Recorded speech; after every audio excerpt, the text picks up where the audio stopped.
Senator Driscoll, do you have something to say? Majority Floor Leader? Mr. President, yes, just there. Yes, we're gavelled in now. I move the Senate resolve itself into committee of the whole. Heard the motion. All those in favor say aye. Those Aye. Opposed? Senator Landon, you're back presiding over the Senate. Thank you, Mr. President. So I'll call the committee of the whole back to order. I would ask if Senator Case would be kind enough to take the committee of the whole chair for the presentation of this next bill, which Senator Pappas, I am sure, is ready to move. So Senator Case, it is all yours if you are ready. Senator Case, have we got you back out of appropriations?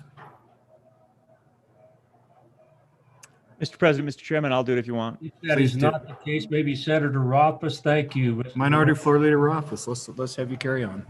Thank you, Mr. President. Let's see. Will the reading clerk please read the Senate file? Senate File 4, Airport Districts, an act relating to aeronautics, sponsored by Transportation. Bill was referred to Committee Number 8, Transportation, Highways, and Military Affairs, who returned a due pass recommendation. Voting aye were Senators Furphy, Landon, McCune, and Pappas Anderson absent. Signed, William Landon, Chairman. You've heard the reading of the bill. What is your pleasure? Senator Landon. Mr. Chairman, I'll defer to Senator Pappas and Absolutely. they asked me to carry this. So Senator Pappas, what is your pleasure? Mr. Chairman, I move that when the committee of the whole writes to report, to do so with recommendation that Senate File 4, Airport Districts, do pass. And for explanation of this bill, I would ask you to call on our Chairman Landon of Transportation. Thank you, Senator Pappas. Senator Landon, floor is yours. thank you again, Mr. Minority Floor Leader, Mr. Chairman. We bring to you this afternoon Senate File 4, Airport Districts. This is a bill that has been actually several months in the making. It comes to us from our constituents throughout the state. All of us have some of these constituents. They represent a coalition of our airports, and they have been working to try to suggest for us an opportunity to address some of the shortcomings that we are having in our airports. So first of all, Senators, I'd like to kind of take a moment to provide for you a little bit of background as to why that coalition felt it was important to bring this legislation, and then subsequently why the Transportation Committee in the previous interim passed the bill. And then last week, your new Transportation Committee thought it was important that we bring this to you on the Senate floor for all of you to get a look at it, and certainly we can have a debate and discussion today. I think it might be helpful to provide for you a few points of interest that give you the kind of background as to why this bill was drafted. 37 of Wyoming's 40 public use airports are not self-sustaining, utilizing general fund dollars from counties, cities, and towns to cover their labor, maintenance, utilities, and capital costs. Each year, more than 10 million in local general fund dollars are funneled to airports from the cities, towns, and counties to ensure that those airports remain open and invest in improvements. Unfortunately, most airports in Wyoming are unable to generate enough revenue to cover the immense regulatory requirements placed upon them by the FAA and by us, the state of Wyoming. A recent needs analysis conducted by WYDOT showed that even after the existing federal and state grants are accounted for, airports have $45 million annually of unfunded capital funding needs. Combined with the 10 million in local operational subsidies, Wyoming's airports need an additional 55 million a year in funding. Airports recognize the financial demand that they place on the local entities. They testified to that.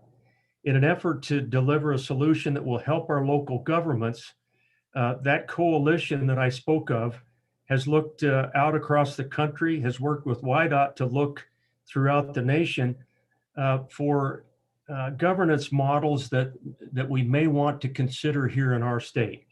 Each of these governance styles allows for the governing body to impose mill levies to support operating and capital expenditures at the airports. State statute allows each community in Wyoming to create its own airport governance structure. Most of us are aware of that.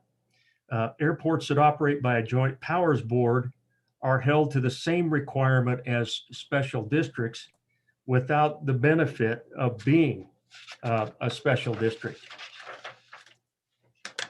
So what this bill does, Senators, this enabling legislation provides local communities and their residents with local control over how their airports are funded by authorizing the local creation of airport special districts by county commissioners. This is about local control and providing an option for our communities out there. Airport special district taxation is determined by the voter and not imposed by a governing body such as this one. This bill allows district boundary lines to be determined at the local level. These elected officials who are aware of the tax burden that individuals, businesses, and industries carry are in the best position to ensure that all interests are considered in any decision-making process at the local level. So, fellow senators, that is the background of the bill. It is rather substantial, and I would say to colleagues on our corporations committee, a lot of this language will that is reflected in this bill will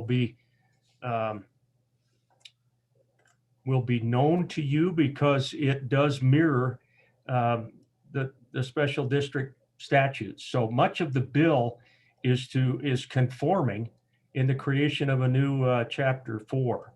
But Mr. Chairman, just real quickly, I would like to run through the bill. And then I'd be glad to stand for questions after that. But I want to make sure that everyone understands how we're going to go about allowing our county commissioners to establish these districts. So let's go to page 2 of the bill. Lines 4 through 10 create 10.5.401, which defines the mechanisms to establish airport districts in Wyoming. Line 9 specifies that the district will be established by resolution of the governing body. Lines 11 through 18 specify that the boundaries must be within the county or the municipality establishing the district and cannot overlap with other airport districts unless specifically electing to do so. Lines 20 through 23, and again, we're on page 2, provide that if an airport board has been formed jointly by more than one governmental entity, all participating entities must approve the creation of the airport district. On to page 3, lines 2 through 5, those governmental entities must develop a plan to transfer the responsibility of the operation of the airport to the newly created district board. Lines 7 through 15 provide that the county commissioners, not less than 60 days prior to the resolution, shall submit the proposed boundaries to the county assessor and the Department of Revenue for review. This is important to note that the county could draw the boundaries of the actual district. Lines 17 through 23 and continuing on to page 4, 1 through 9, provides that after the adoption of the resolution, the airport district is now a governmental subdivision of the state and has the powers and duties as other governmental subdivisions of the state.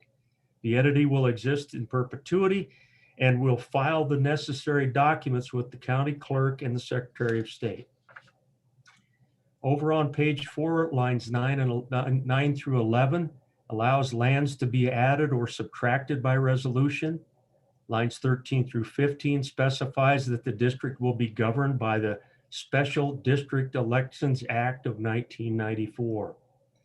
Lines 17 through 23, continuing to page 5, not less than 3 nor more than 9 would serve on the governing board, and they must be the electors of the district. And it specifies the terms and staggering of those initial terms. Page 5, lines 11 through 20. The Airport District Board will annually elect the president, vice president, secretary, treasurer. Moving on over to page 6, lines 1 through 17 further delineates the powers of that district board. They may hire employees and will administer their funds according to the Uniform Municipal Fiscal Procedures Act. Lines 19 through 23 and continuing to page 7 allows for the removal of the governing board for cause, and of course talks about vacancies on the board. Lines 5 through 15 on page 7 specifies how an airport district may be dissolved. Lines 17 through 23 and on over onto page 8, this establishes the process for funding of the district. The question must be submitted to the electors of the district and limits the total assessment to 3 mills. Page 8, lines 8 through 17 discusses the ability of the district to issue bonds. It specifies that those bonds shall not exceed 4% of the assessed valuation, shall not exceed 25 years. Lines 19 through 23, continuing to page 9, specifies that the monies levied will be used solely for the airport district. And finally, Mr. Chairman, on page 9, lines 5 through 12 allows for the district to issue bonds, notes, warrants, and other revenue securities in the same manner as other Wyoming governmental entities. Lines 14 through 23 and continuing through the end of the bill inserts airport districts where appropriate and needed for conforming language in the statutes. So, Mr. Chairman, that is a very quick overview of a fairly extensive bill, which has been brought to you by your airport coalition out there and by your Wyoming Senate Transportation Committee. I think it has some merit and look forward to trying to answer any questions you might have. Well, thank you, Chairman Landon. Appreciate it. We're on Senate File 4, Airport Districts. Any questions or discussion for the chairman? Senator Kinski. Thank you, Mr. Chairman. When I had heard about this, my good friend from Casper, initially I thought that the funding was going to be used to offset what we're having to appropriate for air service. Now that I look at the bill, it looks to me like it's just taking something that's off the budget of the county commission and creating a new district and a new tax to fund it, as opposed to using this tax to enhance essential air service and get that off of our general fund. Am I correct in my understanding that this is not designed to fund essential air service? This is just taking something out of the budget of the county commissioners and allow them to cost shift it to a new three mil tax levy? Thank you, Mr. Chairman. Thank you, Senator Kinski. One more question before we return to the chairman. I think I saw Senator Schuler's hand, if I'm not mistaken. Senator Schuler, go ahead.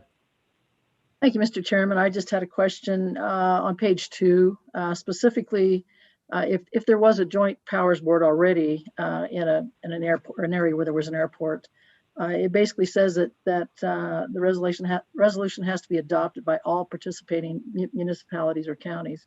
So I guess my question is really if let's just say 2 cities within the Joint Powers Board decide they don't really want to go this route, is there a plan, or is it dead on arrival? I guess that's my main thing. And also, just to follow up on that, maybe the good bringer of the bill might mention a little bit about what is the advantage really of the, is it just definitely more money for the special district versus the Joint Powers Board? Thank you for those clarifications. Thank you. Thank you, Senator Schuler. Chairman Landon, you ready for those? Thank you, Mr. Chairman. And first of all, to the good senator from Sheridan County. An excellent question. And I would just tell you that part of the reason that I supported this out of committee, it was my understanding that this would give us an opportunity to clear the books of everything that is committed today and allow for those special airport districts to fund what they need. I will, if this bill continues on to the second reading, I'd be happy to chase that down, lock it down, and help us to better understand, Senator, the commitment we already make at the state level to the tune of 10 million or so. I would hope that the special district move would help us to get that off the general fund, but I'll do some checking. I hope that helps. Regarding the good questions from the senator from Uintah County, does the effort of developing or voting in place this airport district board necessarily dissolve existing powers boards, I think was kind of the question. I'll have to do some checking on that one too, Senator. I'm not certain. I will tell you this, I'm not going to disguise it in any way. I think this is an effort on the part of these airports out there. There's 40 of them. And I think it's an effort, quite frankly, to find a solution for the money they need. So yes, this is really a bill about money. Thank you, Chairman Landon. Additional questions. Senator Hutchings, I see your hand. Thank you, Mr. Chairman. Senator Landon, or Mr. Chairman, I may not be able to phrase this as articulately as some of my fellows, but I seem to see a trend here in the legislature this year where there's a group that has in the past been subsidized. They have financial problems, and then the state comes out and bails them out. I'm concerned that that's what we're doing here in this bill. And if I'm wrong, I'd like to know. And then the mill levies, I see you say it shall not exceed 3, but that's today. That bothers me. With an increase in a mill levy in the future, what is to stop us from increasing that mill levy in the future? Thank you, Mr. Chairman. Thank you, Senator Hutchings. I saw another hand, Senator Wasserberger, I believe. Go ahead. Thank you, Mr. Chairman. Just a quick question. As I understand the bill, it requires or allows for 3 mil levy, and I was under the impression that a 3 mil levy, all revenue bills have started. And what is the reason for starting it in the Senate? Okay. Thank you, Senator Wasserberger. Any one more question, if we've got one, for Chairman Landon before going back? Senator Kolb. Thank you, Mr. Chairman. I had a question about how the elected board or appointed board that would control the airport district was chosen to be an appointed board. My concern is the amount of money that will be going through that airport board in projects and other uses of tax money. And I believe that, in my opinion, that it's best to have people that are elected to serve on that board, so they're someone that the public could contact directly, not through a board of county commissioners, but directly to the board members. Because I'll just speak in Sweetwater County, the amount of money that can be raised for an airport board is massive. And while I'm not in disfavor of having a conversation about an airport district, I am concerned about the makeup of the board that controls the direction of that district. Thank you, Mr. Chairman. Thank you, Senator Kolb. All right, let's go back to Chairman Landon. I know there's more questions. Senator Hicks, I do see you, but let's give Senator Landon a chance to answer some before going to more questions. Thank you, Mr. Chairman. And first of all, to the senator from Laramie County, I think on the first part of your question, Senator, absolutely, this is an area of the world that that we as a state senate in the years gone by have seen the need to support our airports out across there. I didn't talk a lot about this, but there's no question that our airports and that airport network out there supports everything from economic development to hundreds of jobs in our state. And so absolutely, that's why you'll see some of the funding that travels through WYDOT, not so much anymore since we moved WYDOT off the general fund. But we have chosen through the years to support those airports. In part, that's because a lot of the funding that goes to those airports is actually used to match federal funding that does come in. It's a very important part of our infrastructure. So regarding the 3 mills, Senator, that the 3 mills will never increase unless by a vote of the people. So that's one of the reasons that your county commissioners out across the state have endorsed this bill. They like the fact that it goes right to the voters. It's up to the voters of that airport special district as to how they want to operate and where that funding goes. I want to get to the senator from Campbell County, why this bill started in the Senate.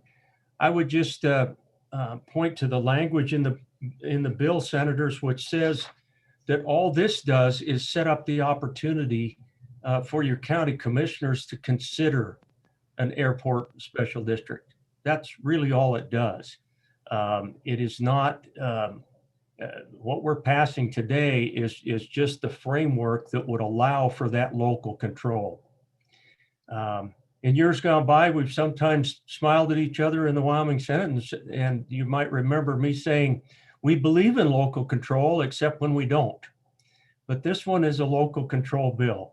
And now on to the senator from the Southwest, whose airport manager, by the way, has been very helpful on this front and very, very active, working very hard for that airport over in your neck of the woods, Senator.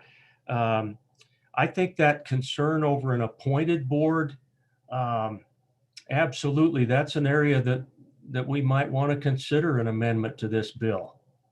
I think that would be in order, and certainly would be happy to work with the senator on that one. Mr. Chairman, I hope I did an adequate job of answering those questions. I think you hit him, Mr. Chairman. Thank you. Further questions on this good little bill? Vice President Hicks, saw your hand earlier. Floor is yours if you want it. Yep. Chairman, I had a similar question or a concern, I guess, is Senator Kolb, and that was just not so much that whether it was appointed or not until I got to the provision where this board would have the authority to go out and issue bonding. And in that particular case, if we're going to have a board that can bond, I think it should actually be an elected board and not an appointed board under those circumstances. So it's a pretty broad authority to give an appointed board bonding authority. And I'm not, and there may be places that we do that other place, but I'm not aware of any other board that's appointed by commissioners that has bonding authority in the state of Wyoming. Thank you, Mr. Vice President. Senator Scott, I saw your hand.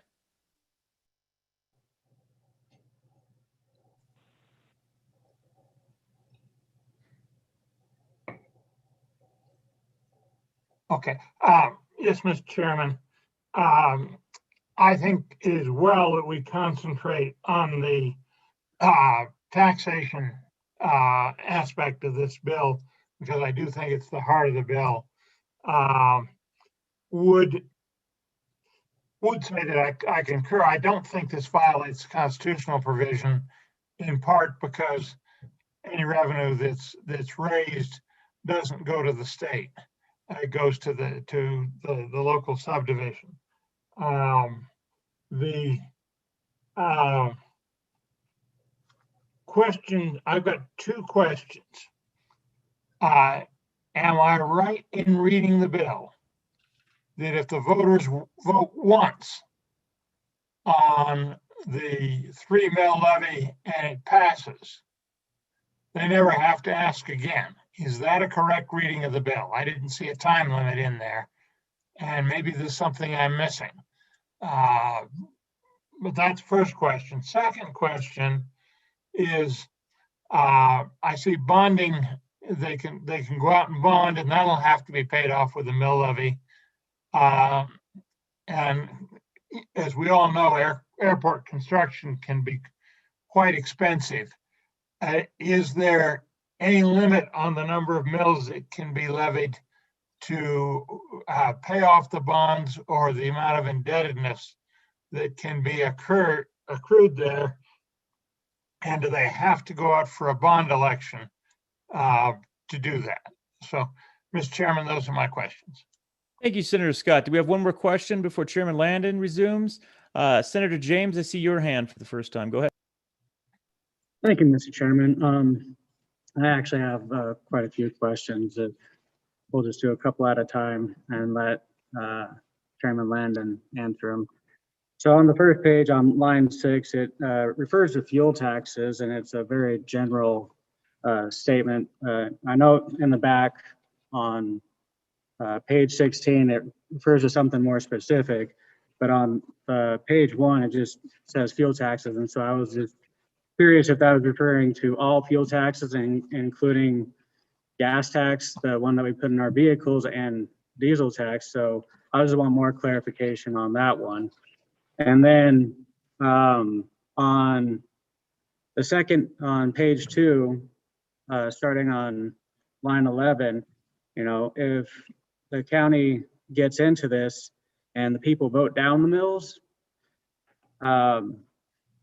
what type of impact would this have? And, should the people not vote on the mills first before we get into the districts? And, if people vote down, is there another way that they could implement the mills? Not that I'm encouraging that, but I know with other special districts, the county commissioners have some sort of workaround that they do. Did Chairman Landon want to take these, and then I ask some other questions? Yeah, I think that's a great break point. Thank you, Senator James. And I will remind the chamber, and we've heard it a few times today during debate, not to use personal names and to try and, of course, refer to our colleagues as the senator from Natrona County. So going to you, Chairman Landon, for some responses. Mr. Chairman, thank you. And I'll do my best on some of these. One of the challenges that we face with the way we operate in the Wyoming Senate, we transfer the ownership of the committees to brand new groups. And this particular bill represents an interim topic and a bill that was vetted throughout the last interim. Unfortunately, I wasn't on that committee.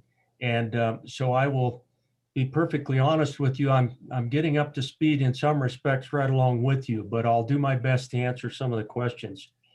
If they vote once for the 3 mil levy to the senator from Bates Hole, is that 3 mil there in perpetuity? And I believe that it is, Senator. I think I touched on that language.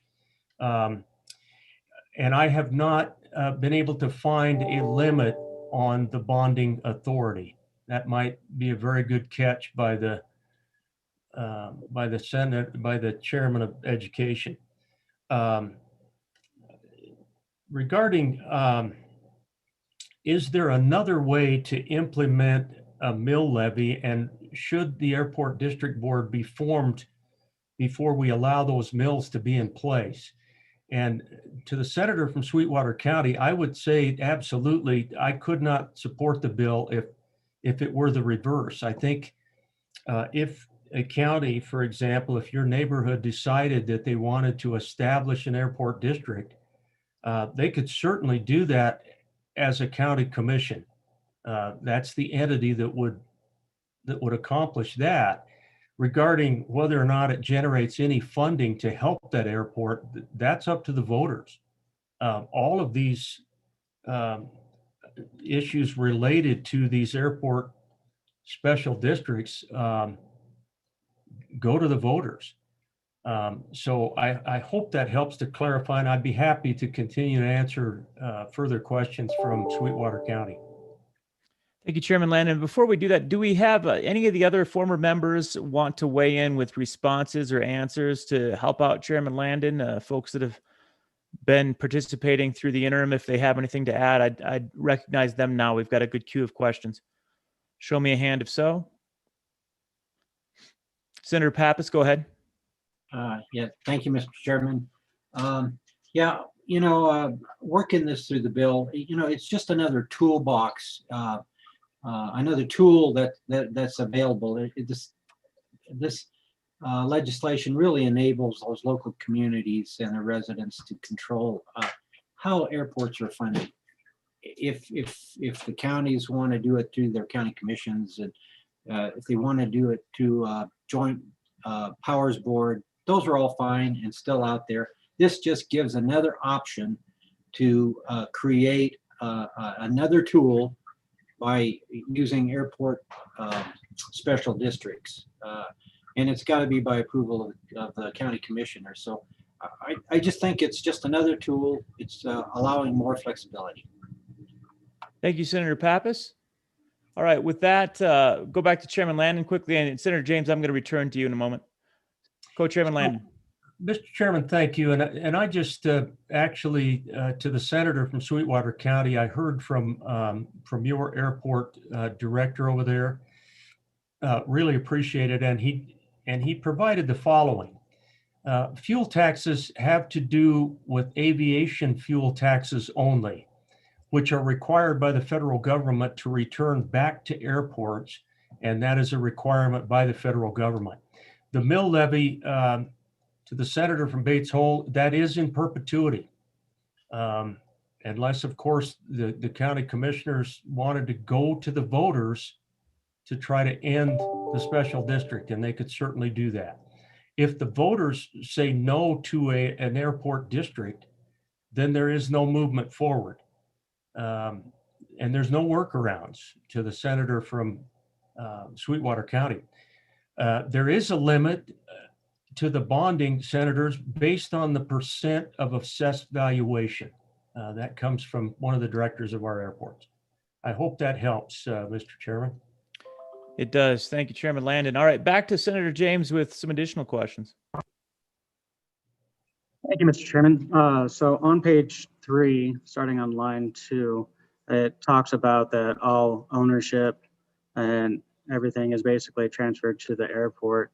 So who's responsible if they fail? So is the board, are the people on the board responsible? Do they take responsible for all the failures and the debts and everything? Is that the type of ownership? Do they take responsibility for everything, or does that revert back to the taxpayers or the county commissioners, or who takes responsibility for all that? And then still on page 3, starting on line 7, it talks about the assessments. We've had some issues with assessing a property. I think that not only with the county assessors and the Department of Revenue, but the Board of Equalization should also be involved until the county assessors have gone out and found a standardized way to assess property.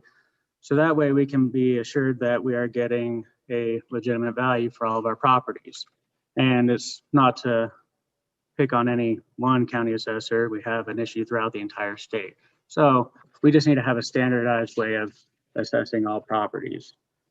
And regarding the elections, is there a reason why we chose bond elections instead of the general election? Because there aren't too many people out there that are aware of bond election calendars and when bond elections are. So I was just curious why we chose bond elections. Yes, you said that we do get that the mills are available to the people, but that just, I'm just wondering why we chose that instead of regular general elections, where that is far more advertised and people are very aware of when general elections are. And when it comes to bond elections, that's nowhere near as advertised. So I can stop there and let you answer those three, and then I can continue on. Thank you, Senator James. Chairman Landon, let's go back to you. Thank you, Mr. Chairman. The responsibility with regard to the airport district will fall to the board, which we have visited this afternoon about the possibility of considering whether or not that be an elected board. I think that's an amendment that that I would certainly be willing to work together with folks on, but that responsibility lies there and with the county commissioners, just like any other special district that resides underneath the county. It is a state entity at that point. Regarding the problems with assessment, I guess that's a pretty deep well. I'm not certain where to really go with that, other than to say that the green books that we operate out of really make a pretty concerted effort that assessed valuation is equalized across the state. There have been some hot spots. I actually live in one right now where our county has struggled with staying up to where they were supposed to be. And so the catch up is going to be painful. But regarding a bond election, the bond election is specific to, let's say that an airport wants to build a new terminal. The bond election allows that special district to go specifically to a bond election to accomplish that. It isn't going to pass unless the information is provided to the public. And so I would think that any kind of bond election like that, and I have worked on a couple through the local college here when I was there, bond elections have to be well publicized or they simply are not going to pass. The public has to be aware. So I hope that begins to answer some of the good senators' questions. Thank you, Mr. Chairman. I'm going to drop into Senator Guru for a moment, and then we'll get back to Senator James in a moment. I see Senator Hutchings' hand also. Senator Guru. Thank you, Mr. Chairman. Just to amplify Senator Landon, well, I actually think there's a bill floating around here somewhere about changing the dates of bond elections that might the good senator from Sweetwater County might find to his liking. But in addition, it's a traditional way of funding airports. The other question that he asked that I want to answer, help my friend try to answer, is I don't know what's going on in that part of the world about the assessor. I know what happens in my county. We've got a great assessor, and we're lucky to have her. And what she does is when she has private entities, private development that's out of her normal jurisdiction, she hires someone to help her come in and evaluate it. And as an airport in any county that has private building on it becomes profitable and becomes successful, which is what this bill is trying to encourage, that's a way that assessors can easily work through those issues. And so, and like I say, our assessor works with those and does so successfully. Thank you, Senator Guru. Senator Hutchings. Senator Hutchings, you are on mute. Chairman, Senator Landon, on page 4, lines 1 and 2, and 3, you mentioned that these corporations shall have perpetual existence. And that kind of sparked my interest. And I went back to our Wyoming Constitution, Article 1, Section 30. It says monopolies and perpetuities are prohibited. Perpetuities and monopolies are contrary to the genius of a free state and shall not be allowed. Corporations, being creatures of the state, endowed for the public good, with a portion of its sovereign powers must be subject to its control. Can you tell me if this this line, number 2, is in violation of that? If not, can you help me understand? Thank you, sir.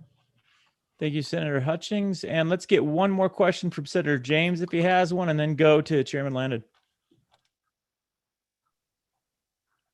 Thank you, Mr. Chairman.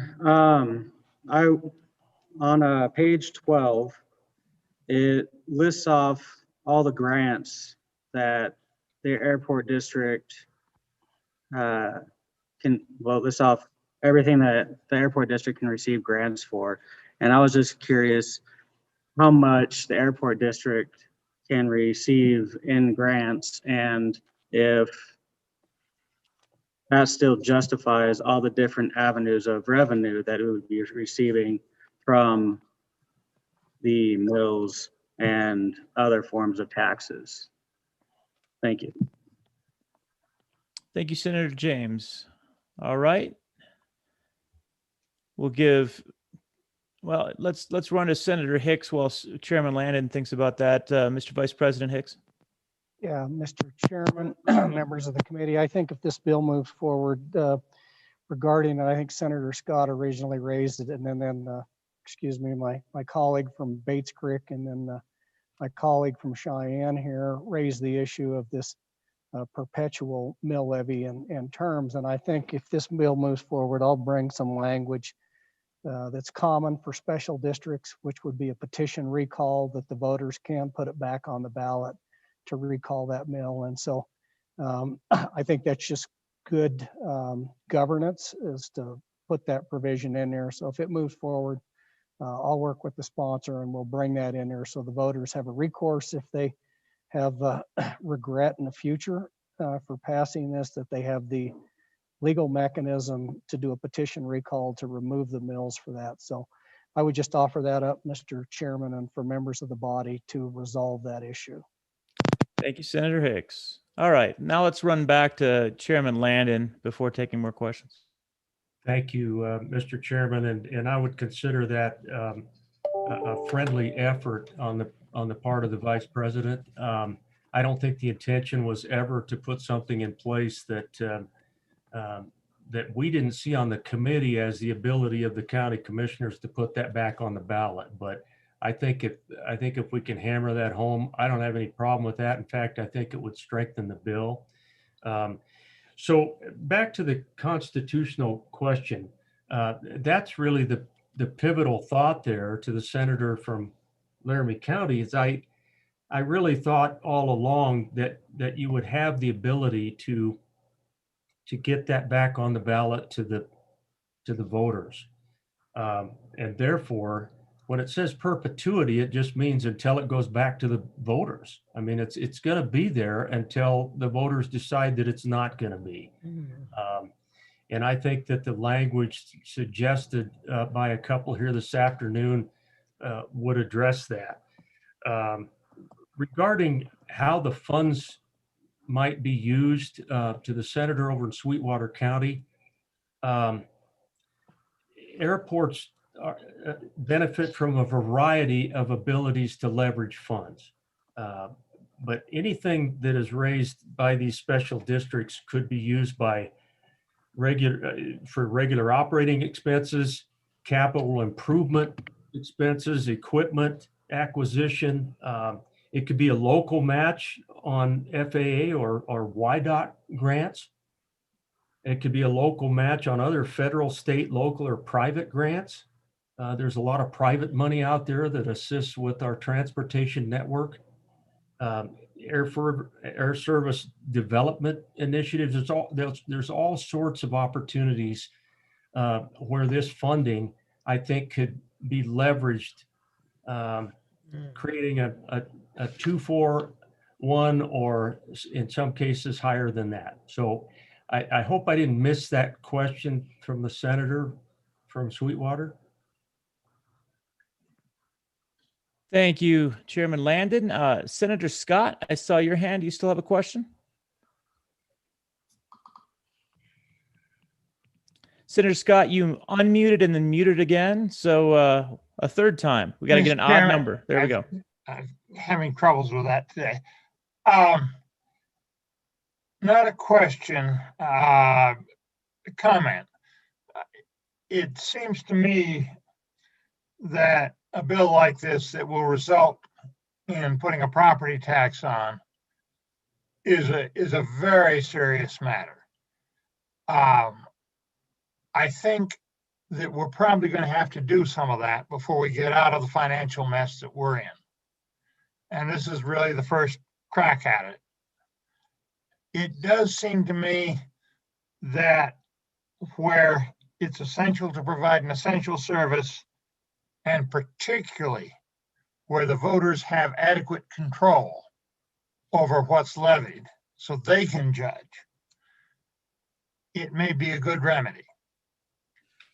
Having said that, I thought the suggestion to put an amendment on to allow a petition that would bring the thing back up to a vote, I think that's useful. I could certainly support such a thing, but I do not think it is sufficient.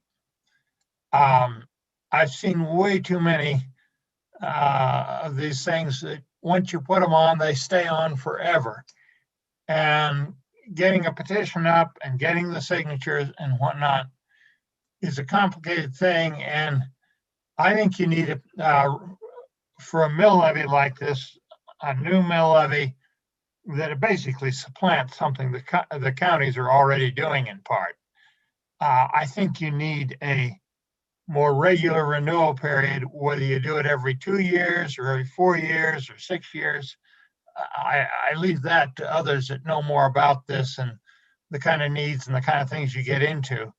But I think it ought to periodically be automatically on a general election basis. And I would certainly urge that the proponents of the bill think about that. I know I would find it very difficult to vote for this on third reading unless I see a better statement, better convincing argument that we really have the kind of need that justifies a tax. And second, some limitation where the voters automatically get a crack at it. And that's, Mr. Chairman, that's my suggestions on the future of this bill. Thank you, Senator Scott. Senator Kinski, floor is yours. Thank you, Mr. Chairman. Sensing that we soon will be approaching the moment where we vote on the bill, I guess I'd like to point out to some of the newer folks in the Senate that sometimes things die on the first readings, but very often, even though your intention may be to vote against it on the third and final, it's quite often prudent to pass it along to give the people that are bringing the legislation a chance to amend it in a way that might make it more amenable to all the input that's gathered on the first reading. So I just volunteer that for folks' consideration. Mr. Chairman, I'll go ahead and vote for this on the first reading. I am anxious to see what kind of amendments come forth from our colleagues, as well as perhaps from some of the committee members that have worked very hard on this themselves. With respect to my friend from the Windy City, Casper, in case you're not sure which Windy City, it's Casper as I'm referring to. Yes, I hear you that we're for local control, and I am prepared to support the local option for local taxes under the right circumstances. And this one might well be it if it were to help provide air service that the state is not going to continue to have the funding to underwrite soon. If instead this is just, a way for commissioners and others to unload something from their budget and save them the trouble of having to do the kind of heavy lifting we do to balance their budgets, it just doesn't appeal to me. I've put out to my one of my county commissions, tell me what's going on here. Are we going to make sure we keep good flights in and out of town, or are we just trying to make it a little bit easier to balance your budget during tough times? And I'm awaiting the outcome of that inquiry, Mr. Chairman, but I'm willing to support it for the first and the second readings. Thank you, Mr. Chairman. Thank you, Senator Kinski. Senator Boner, your hand was up. Senator Boner doesn't have a comment at this time. Senator Kolb, I see your hand. Thank you, Mr. Chairman. I had a general fear question.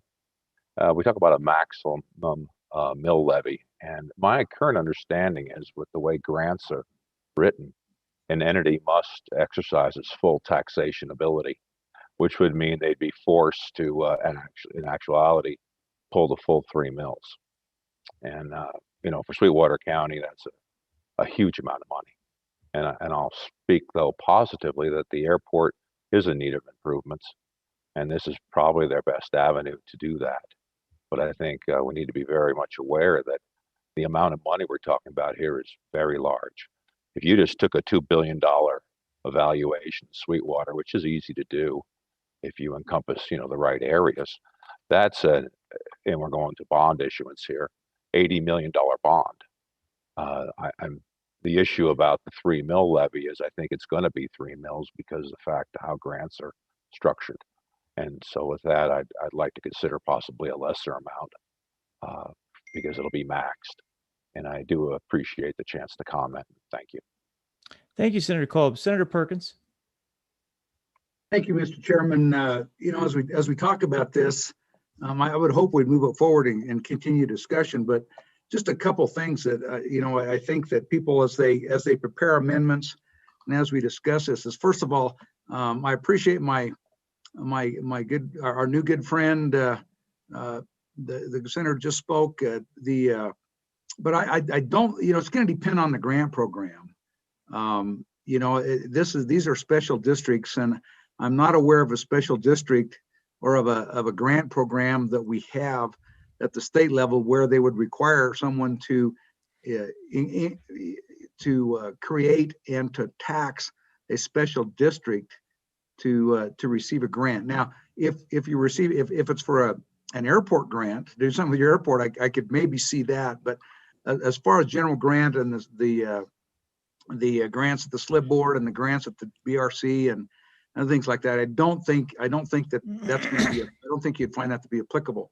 The other thing I would to those folks that are thinking about amending it, I do like the idea of having my taller colleague from Natrona County about having voter oversight or voter reapproval of this. But the thing you're going to have to, I think, take into as a practical matter in doing that is if the intent of the board is to go out and to bond for an improvement, one of the things that's going to be happen is the tax itself will be the basis upon which the bond is offered and the repayment is scheduled.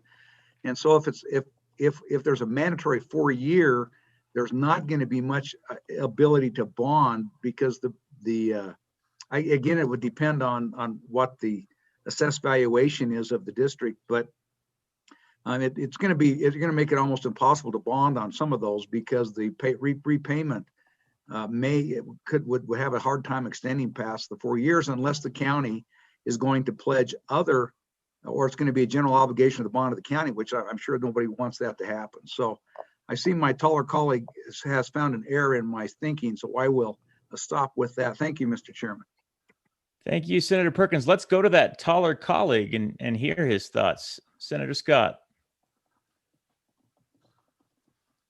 Mr. Chairman, does that unmute me? You are fine. Okay. Mr. Chairman, say a couple things about that. First, with regard to any kind of a time limit, there you wouldn't ever want to put that, I think, on the bond provision. That's a provision I think the operating side, the 3 mills, needs, not the bond side. The bond would need to be determined by the length of the bond, which could be quite lengthy, especially for a major capital improvement. And the amount of that bond would be set by whatever is needed to repay what was actually borrowed and pay the interest on it. the concern here, I think the difficulty I'm having is on the really much more on the operating side, and that's where the need for some kind of time limitation is. With regard to the question that our distinguished colleague from Sweetwater County asked, I think there's more to it than just the state grants here. As I understand airports, a lot of their grants come from the federal government. And there isn't a general rule that they require you to levy your full mill levy in order to get some kind of aid. But I don't know whether there's a specific rule with regard to that kind of federal grant. And I think that's the question that needs to be answered, because I don't know if that requirement, we've had them in the past on some of the state aid, but I don't know if we have them on anything that applies to this. But I do not know what you have to do to get the federal subsidies, and that could be quite relevant. So I think that question is still, Mr. Chairman, an open one. Thank you, Senator Scott. Additional questions, Vice President Hicks. Mr. Chairman, as I sit through here, I have sit here and listed at least 5 what I would consider that are potentially pretty substantive amendments to this bill.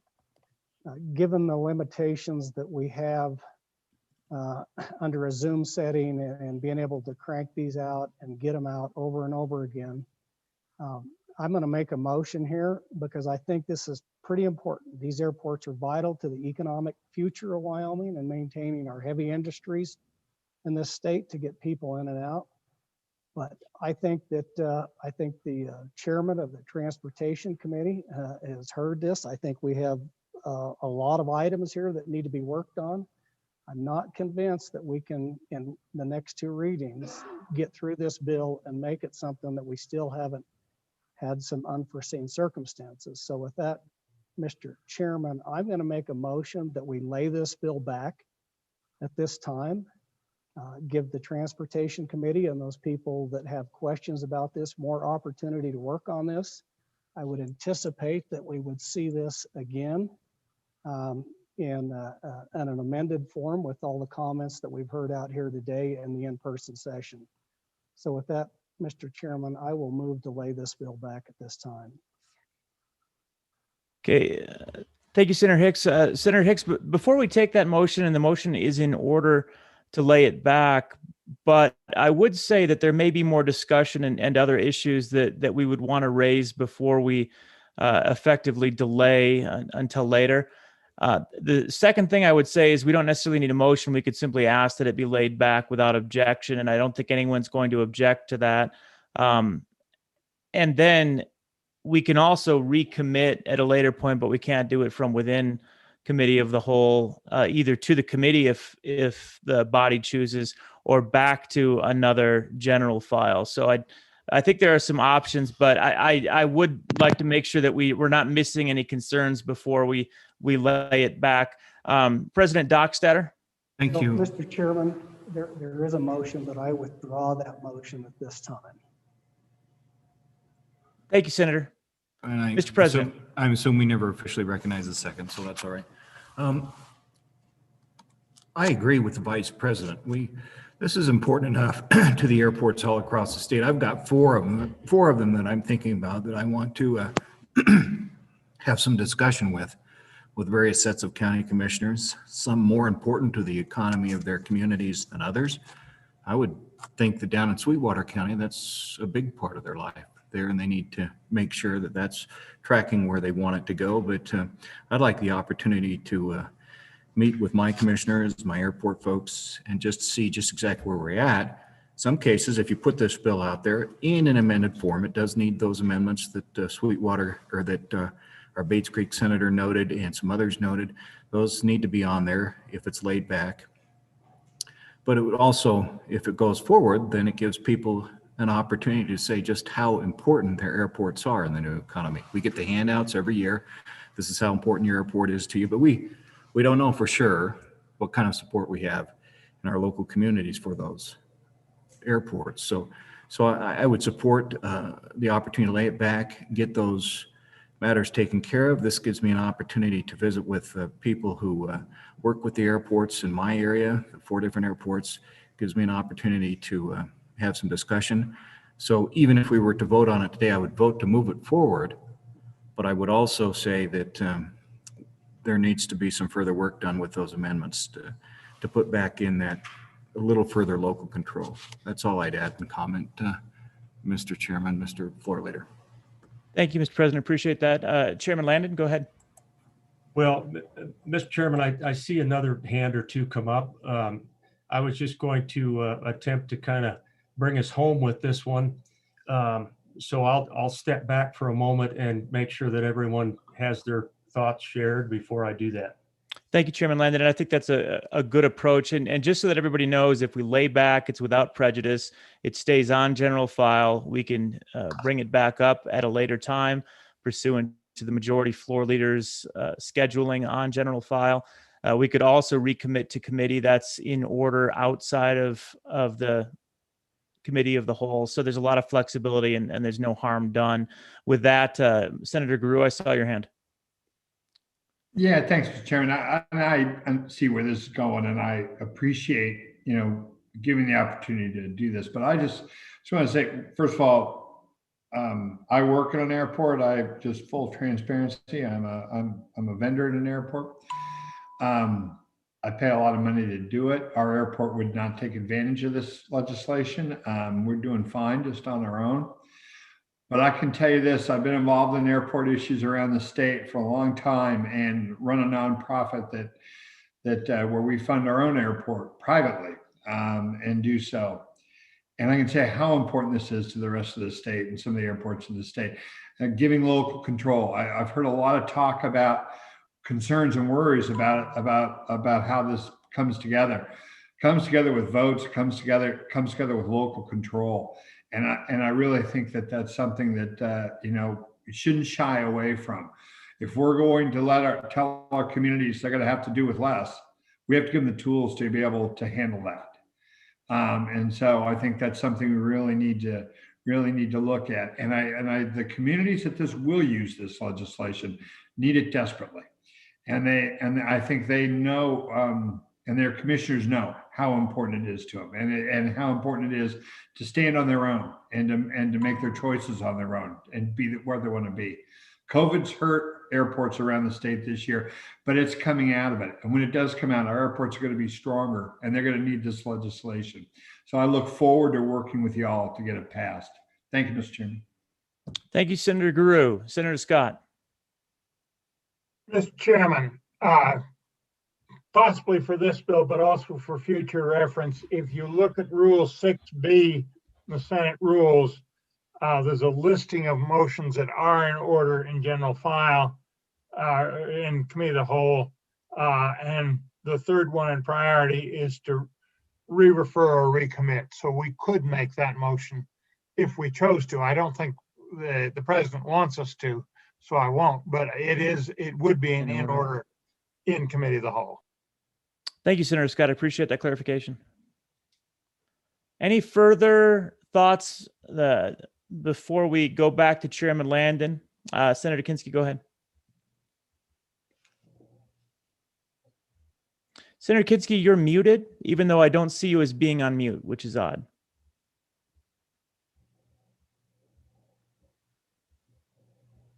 I was muted on my phone. Sorry, Mr. Gotcha. Chairman. You're perfect. Thank you.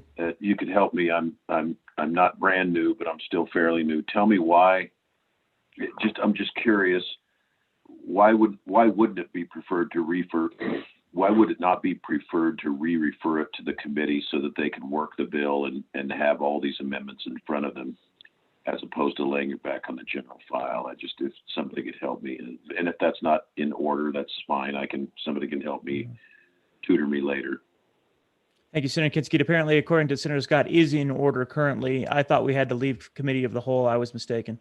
But I guess that would then be up to the Chairman Land and the president and others to decide which way they want to proceed. I saw President Dockstader, I saw your hand, so go ahead. Thank you, Mr. Chairman. Just simply a reference to Chairman Landon to decide how he wants to work that. Great. Okay. All right. Any final questions before we go to Chairman Landon? Final questions, discussion, thoughts to work on? I see none. Chairman Landon, let's close it. Mr. Chairman, thank you, and thanks for your work on this bill from the chair. It strikes me that a re-referral to committee might be best. That would allow any on the Transportation Committee to participate and work on what we've heard today. Really appreciate the engagement of everyone. I would say this, just to clarify one point, I've heard from one of the airport managers that full taxation is not required by YDOT or the FAA. And so that is one point that I wanted to clear up before we left this bill. And then just a few thoughts that have actually been touched on by several of our senators this afternoon. This is an industry in Wyoming that represents 10% of our workforce. It also generates 1.3 billion in economic activity over the course of a year. I think we take some of that for granted. We don't realize that those 40 airports out there are really a huge part of the economic engine of our state. And so I think that's what led our Transportation Committee to move this out onto the floor so we could have this conversation today. It's been a great debate. I share your notion that it is worth more time. I really believe that this bill, it's got some merit.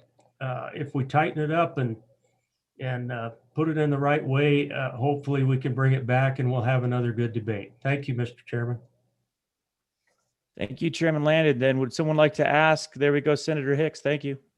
Mr. Chairman, I would move that we refer this committee or this bill, Senate File 4 Airport Districts, back to the Transportation Committee at this time. Thank you, Senator Hicks. We've got a motion to re-refer back to the Transportation Committee. I see a second from President Dockstader. Is there any discussion on the motion? Seeing none, all those in favor, please put your hand at the screen.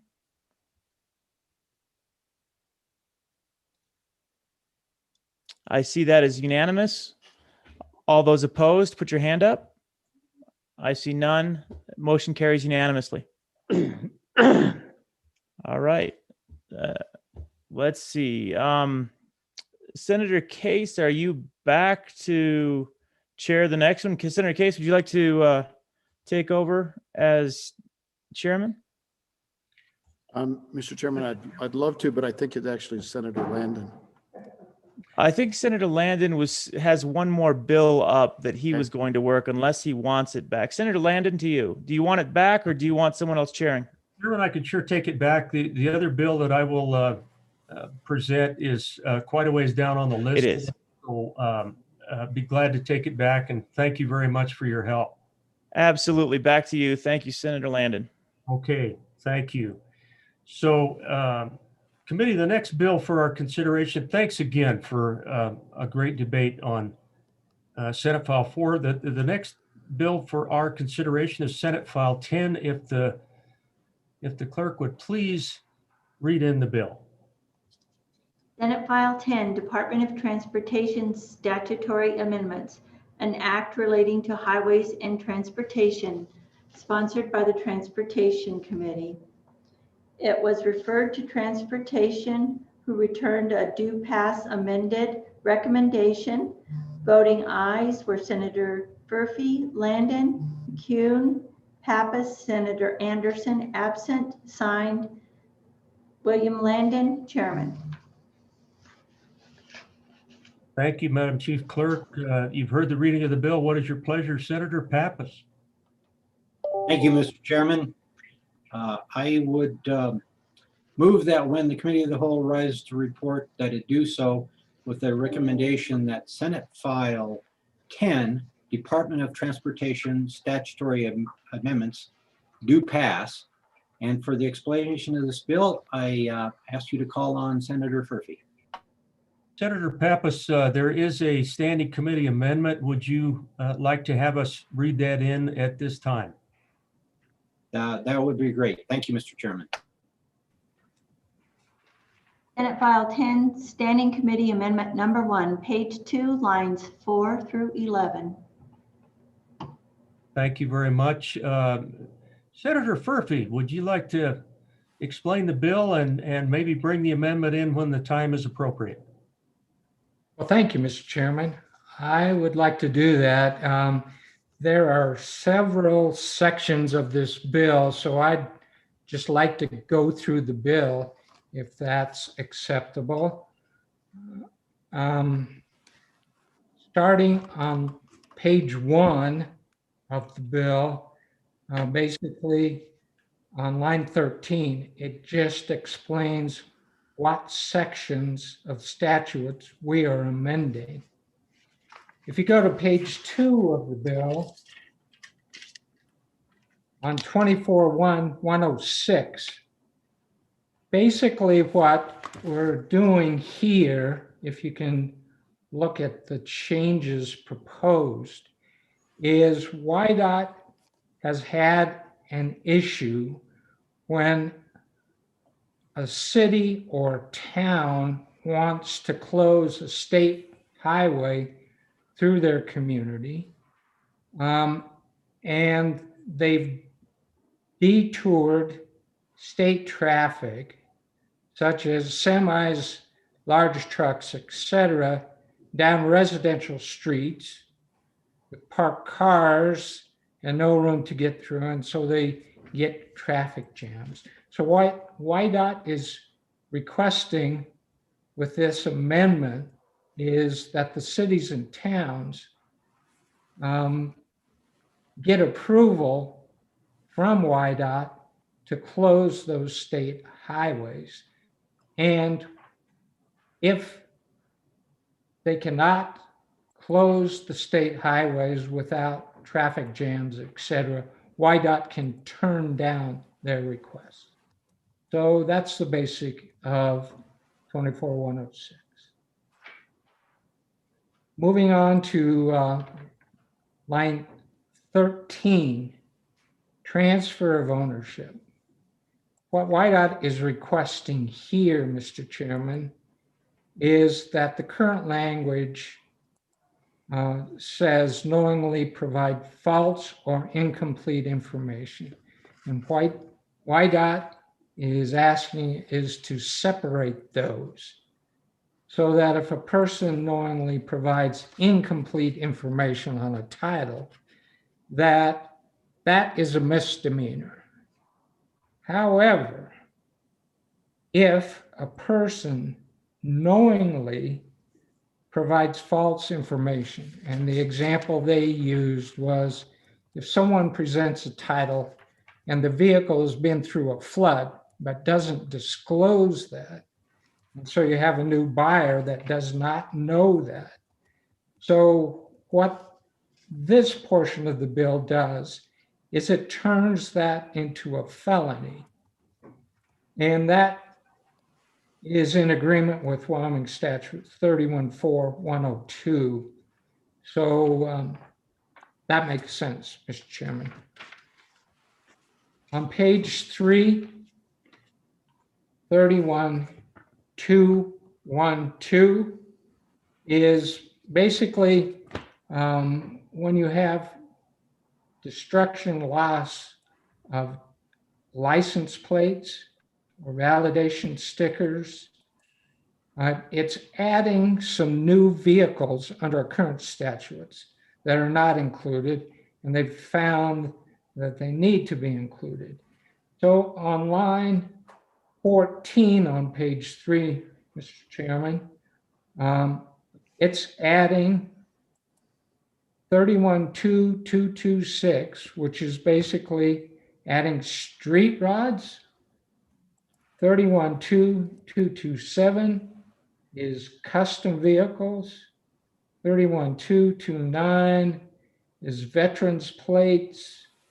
And you go through 231, which includes tribal license plates, wildlife conservation plates, etc. So they're including those now in our current statutes, which makes sense, Mr. Chairman.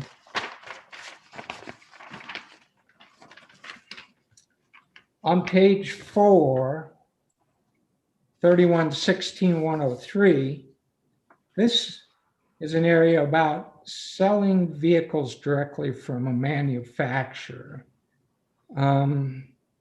And so what this allows, someone who comes in and is selling like recreation vehicles, et cetera, directly from a manufacturer.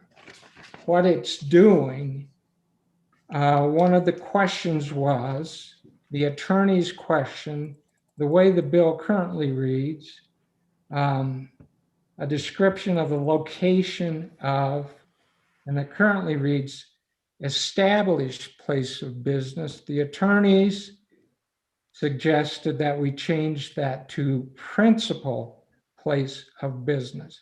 So that's the amendment there.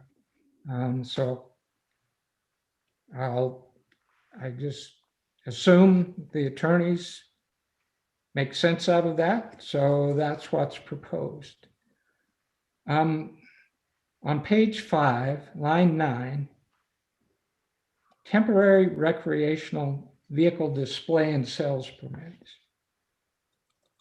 This pertains, Mr. Chairman, when you have, once again, something like recreational vehicle show, and the dealers come in from out of state and they want to sell vehicles.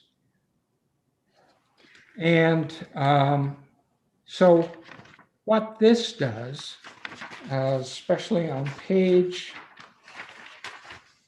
6, line 3, what it does, instead of the state collecting $50, this provides recreational vehicle demo plates, but it sets the fees as in 31.3.102 for normal dealers. So they shouldn't get a discount coming from out, so it should be tied to normal dealers.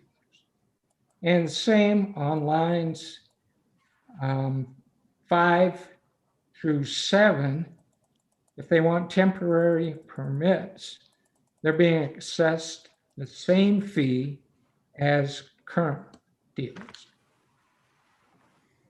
Okay, section 31.18.201.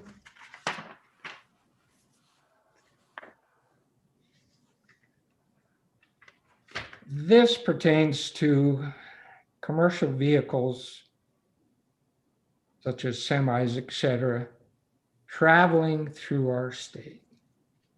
And here's the situation. Commercial vehicles are operated under either the International Registration Plan, IRP, or the International Fuel Tax Association.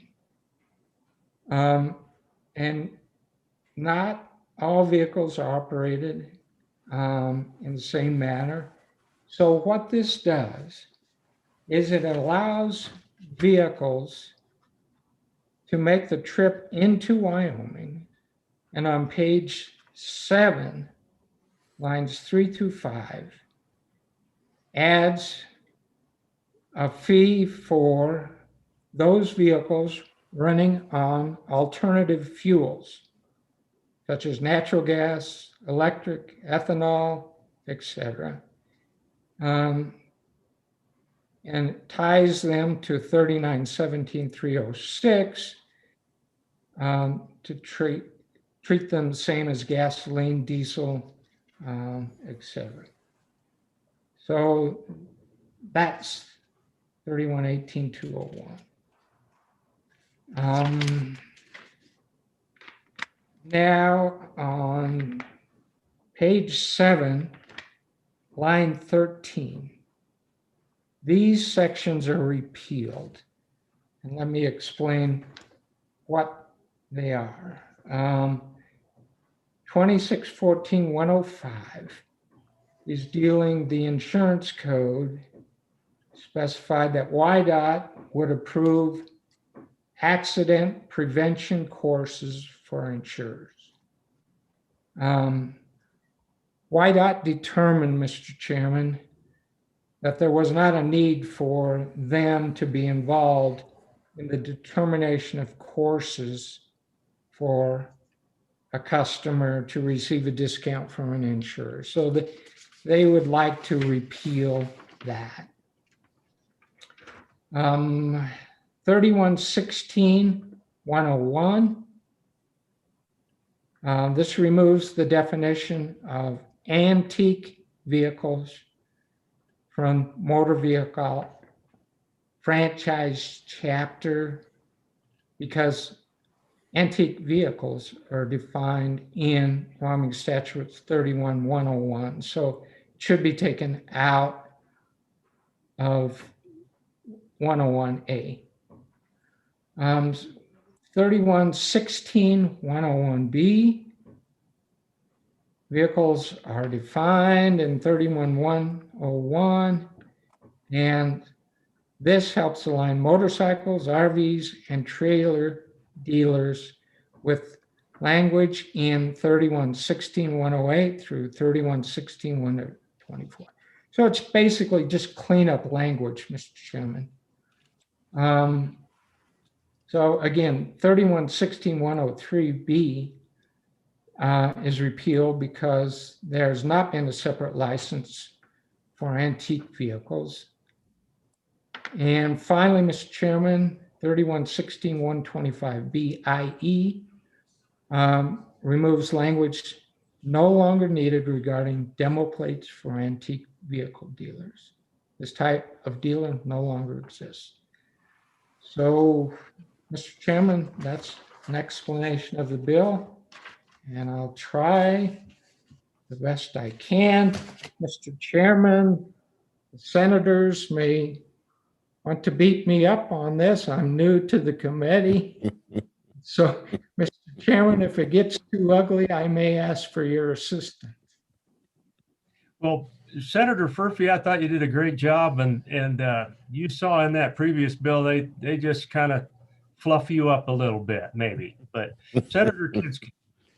Thank you, Mr. Chairman. And Senator, my question focuses on page 2, where we're creating a felony. And those sorts of things always draw my eye.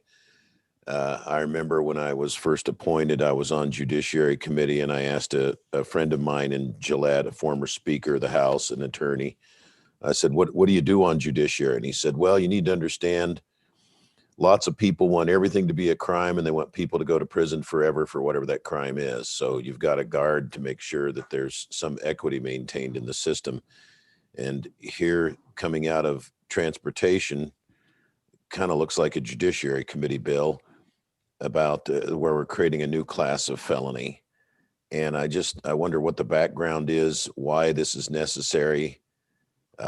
It remains a misdemeanor if you knowingly provide incomplete information, which is a little bit scary. You know, you forget to check a box, you just committed a misdemeanor. But then false information on a title transfer, knowingly false, it's a felony. And I just wonder if we've had a rash of these things that the only remedy is to create a higher class of offense. Thank you, Mr. Chairman. So, Senator Kinski, thank you. And Senator Furphy, you want to talk about the conversation we had, incomplete information versus false information, sometimes on a vehicle could be quite a bit. Senator Furphy. Thank you, Mr. Chairman. The senator from Sheridan, yes, we had a lengthy discussion about that. We had the same concern, Mr. Senator, about that. YDOT did express that there have been several issues they're concerned with. And this is just tying the penalty to our other statutes regarding felonies, and the penalty is basically a fine up to $5,000, but jail time up to 2 years. So that's the concern, but they seem to really justify this issue with us. Senator Case. And then we'll go to Senator Perkins and Senator James. Thank you very much, Mr. Chairman. You know, I once bought a pickup, and it was a former Game and Fish pickup. I bought it from a dealer, and it was the most beautiful pickup you ever saw, Mr. Chairman. It looked like it was well tended. It had shiny floor mats. Everything was armor all, everything. Tires even shined. I drove that pickup around, and about a week later, I hit a big bump, and all this cloud of red dirt fell from the dashboard down on my feet and just flew up in the whole cab. The whole thing had been filled with mud at one time. And but I know those Game and Fish boys take care of their pickups, and that's not really why I'm talking. Mr. Chairman, I want to talk to you about this bill and the fact that it's got many, many different topics within the same bill. We don't do that except for the appropriations bill. And we can do it on a bill like the reviser's bill. But I'd just like to maybe talk about Article 3, Section 24, where it says bill to contain only one subject, which shall be clearly expressed in the title. No bill except general appropriations bills and bills for the codification and general revision of the laws shall be passed containing more than one subject, which shall be clearly identified or clearly expressed in the title. But if any subject is embraced in any act which is not expressed in the title, such act shall be void. So there's about 10 bills in here. You know, there's a bill about making it a felony, like the pickup I was talking about. There's a bill about closing streets and rerouting semi-trucks. There's bills about antique vehicles. And it's sort of a shortcut. I don't think I've ever seen it like this. And I'm thinking into a committee that you're familiar with, Mr. Chairman, was Corporations Committee. We do have omnibus kind of election bills, but they seem to be fairly close to the same title, I think, and got it kind of close. I wonder if we had any staff opinion or Attorney General, and then I'd really like to know about my pickup with all of that red dirt, if anybody's got an answer. Senator, thank you for that. I'm not sure what the protocol might be on this. I would assume that if someone felt strongly, they could request a rules committee to meet and decide on that. When it arrived to us a week ago, if I might just take liberty as chairman of the committee of the whole to just say, this was one of the bills that was passed out of the last interim by the Transportation Committee. All of the provisions under which do pertain to the Department of Transportation. But I saw Senator Perkins, you had your hand up, and so did Senator James. Take it away, Senator Perkins. Thank you, Mr. Chairman. Just to reiterate, I mean, I had the exact same concerns as Senator Kinski, or excuse me, my good friend from Sheridan, my good friend from the Poposia area, and just as a point, if you think a bill is unconstitutional, we don't have to go through a specific appeal of that. If you think a bill is unconstitutional, just vote it. Just vote it down. You know, regardless of how good you think it is, or if you think it's unconstitutional, you just vote no. But the other thing, going back to my good friend from Sheridan, you know, I did have a case years ago, and there's a difference between the statute that was, you know, if you go to specifically page 2, lines 15 through 22, where they're creating this new felony. When the statute that it refers to at the bottom, that is a felony, is basically a false assertion or statement to the government in applying for a license or application. And that is a very common situation. For example, the United States Code 18-1001 is a false statement to the federal. So it's always been very, very serious to make a false statement to the authority, to sovereign, or in this case, the government, particularly when you're making an application. It's always been very, very serious when you do that. So what's happening in F, in at the bottom of page 2 is now they're making that transfer of title between individuals. And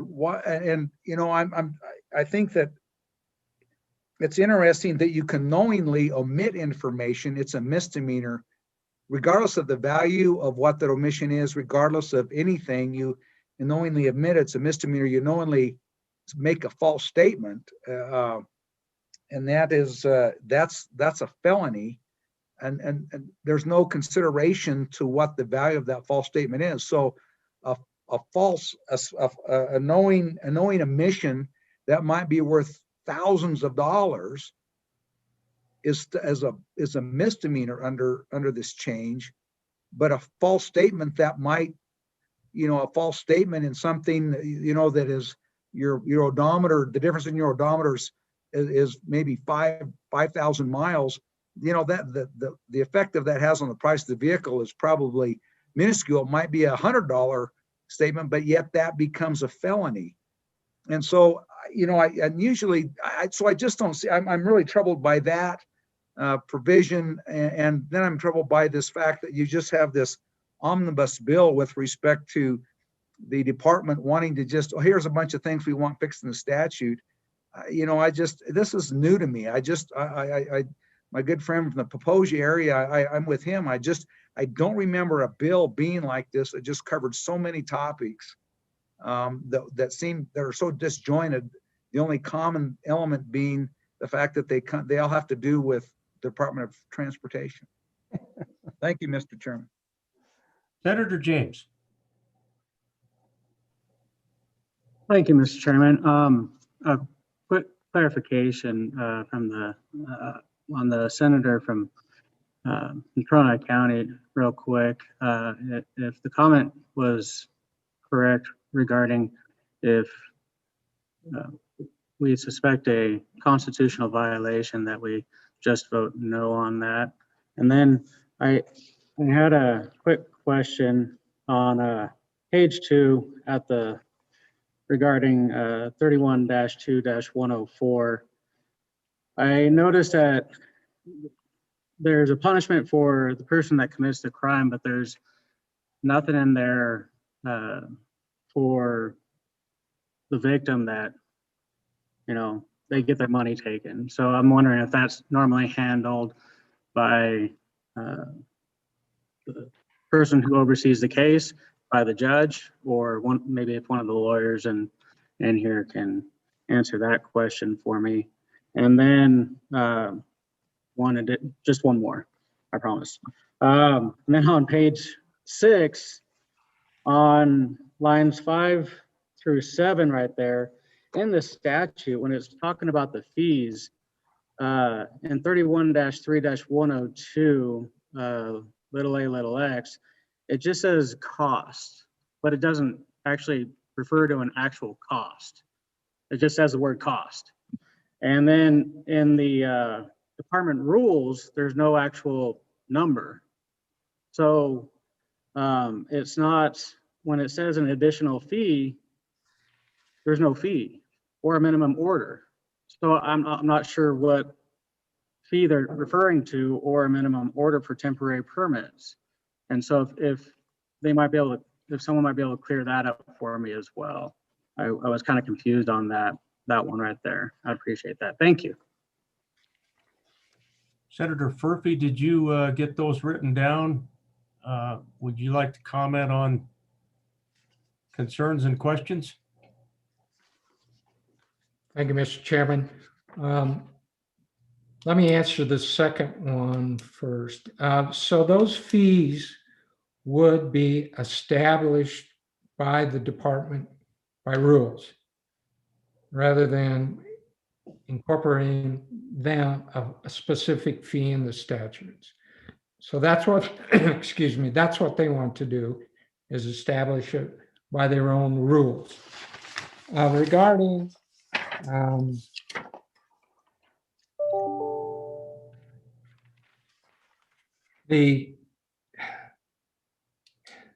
The other issue, I'm not an attorney and I'm not sure how you address that for sure. Maybe one of the attorneys can help with that. Okay. Thank you, Senator Furphy. And Senator Pappas, I'm kind of looking your direction to see if you have any comments on what has been stated.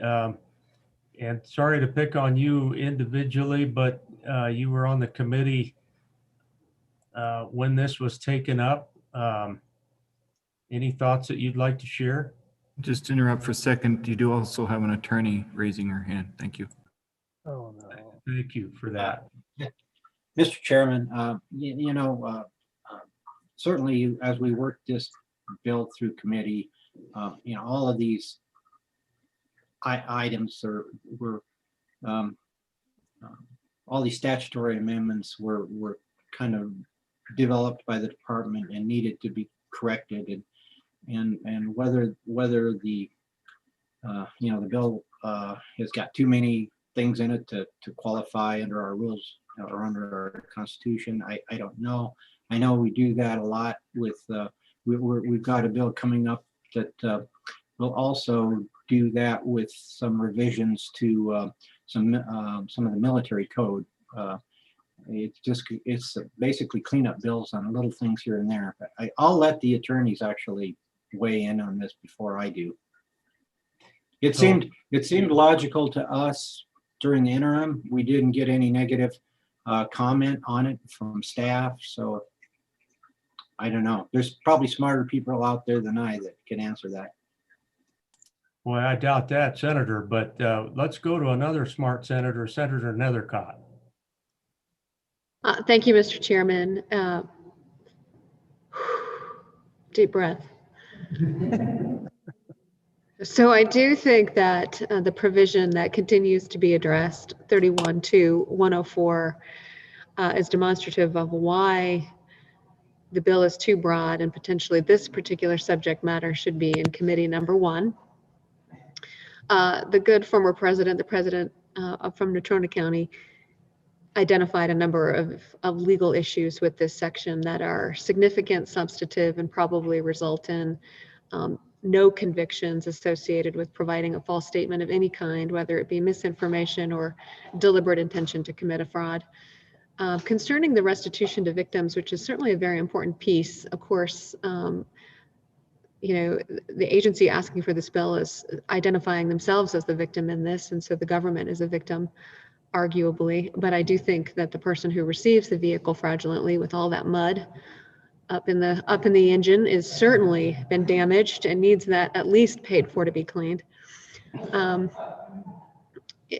court does have jurisdiction in the event it does make it to the felony court to order restitution in these cases and for all crimes. And so that's an excellent concern that the court is prepared to handle. But you will note that the bill is devoid of what the felony punishment is. So it's possible that somebody could be doing 25 to life for this little felony that is not substantively or elementally different than the misdemeanor that precedes it in the sentence. So I do see significant concerns with this particular portion and, of course, the bill itself. Thank you, Senator Nethercott. Further comments, concerns, questions? Senator McEwen.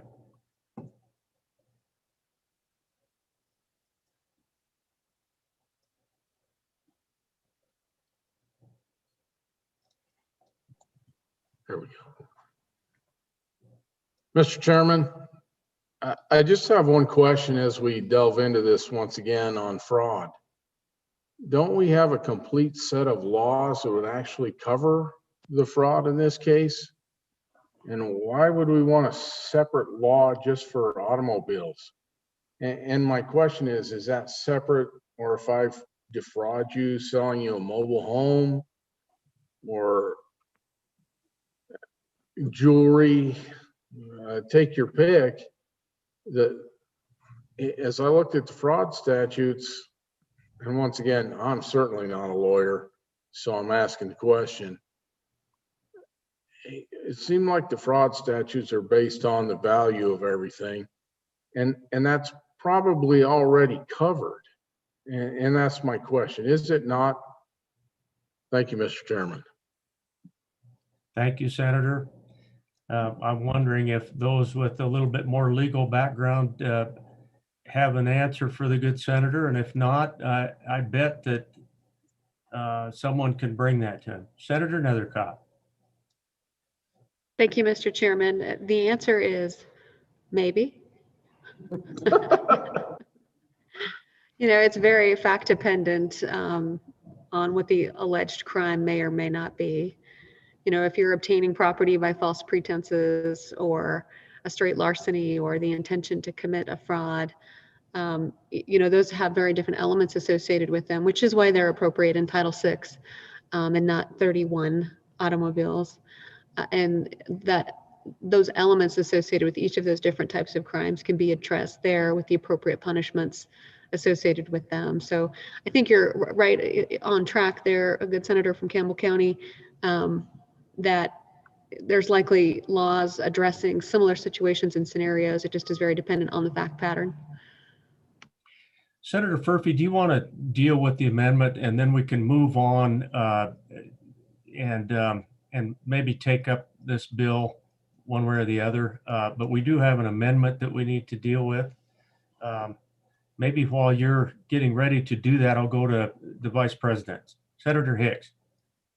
Yeah, Mr. Chairman, I was just going to say, getting back to this issue, that we need to expedite these proceedings just a little bit. We've got a lot of work ahead of us, folks. I think there's probably 3 or 4 good little bills inside this bill and maybe 1 or 2 that aren't so good. So I think my colleague from Natrona County has presented you with the remedy for this issue. So I would say with all the other work that we have, if we can dispose of the standing committee amendment and then maybe vote on the bill and move forward, Mr. Co-Chairman. Boy, that's the same idea I had. Senator Furphy, how about that amendment? Would you like to move that amendment? Mr. Chairman, Senator Furphy's on mute. Senator Furphy, you need to unmute for us and move that standing committee amendment number 1. Thank you, Mr. Chairman. Sorry, I didn't realize I was on mute. Yeah, Mr. Chairman, I move standing committee amendment number 1 to Senate File 10. Senator Furphy, would you like to explain it briefly, what we're doing with that amendment? And then we'll go to the vote. Thank you, Mr. Chairman. Yes, basically, it's just adding more substantial language when a city or town wants to close a state roadway through their community. So this is just putting in that they must file an application and that WYDOT basically has the authority to actually not approve the application to close the highway if it's going to cause traffic jams. That's the basis of the amendment, Mr. Chairman. Thank you, Senator Furphy. And I would only throw out maybe to the Vice President that since the Transportation Committee is going to become a working group on another bill, this one could certainly be re-referred as well. And we could pair that back into simply that language right there if you so desire, or if anyone so desires. If not, we will. Question on the amendment? Question has been called on the amendment. All those in favor of Senator Furphy's motion to adopt the standing committee amendment, please raise your hand.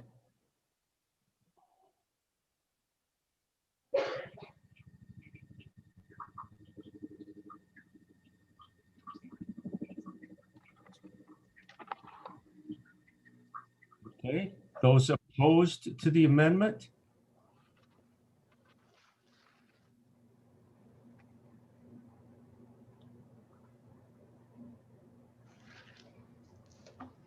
I got a count of 16 ayes, 8 noes. Thank you, Madam Chief Clerk. That amendment has passed. We are on the bill. Question on the bill. Question on the bill. Excuse me? Point of order, point of order. Yep. There isn't. Madam Chief Clerk, go ahead. There is a second amendment, a committee of the whole amendment number 1. My apologies. Madam Chief Clerk, thank you. I did not have that. And so, Senator Furphy, were you aware of a committee of the whole amendment? And, Mr. Chairman, the committee of the whole amendment is Senator Steinmetz's. It probably needs to be read in, and then I suspect she would move it. Okay, thank you very much for that heads up, Mr. Minority Floor Leader. Madam Chief Clerk, would you please read in the committee of the whole amendment? Yes, Chairman. Senate File 10, committee of the whole amendment number 1, delete the. Senator Steinmetz. And I am going to withdraw my amendment. And I would also, if you would indulge me, like to say we've had such a busy day. I didn't get that to you in time, so I'm withdrawing it. And the bill has had some questions, but I sure miss having lunch with all of you guys so that we can discuss our amendments over lunch. Thank you, Senator Steinmetz. The committee of the whole amendment has been withdrawn. And I don't disagree with anything the senator just said. Are you ready for the question on Senate File 10? Question. All those in favor of Senator Pappas's motion that when the committee of the whole rises to report, that it do so with a favorable recommendation on Senate File 10, please raise your hand to the screen.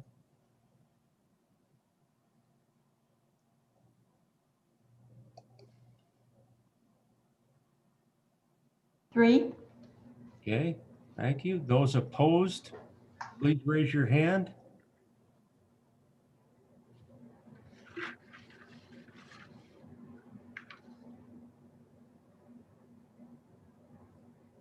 $22. Thank you.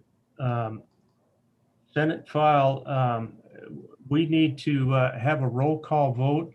Madam Chief Clerk, if you would please do a roll call on Senate File 10. Anderson, absent. Baldwin? No. No. Beitman, excused. Boner? No. No. Bouchard?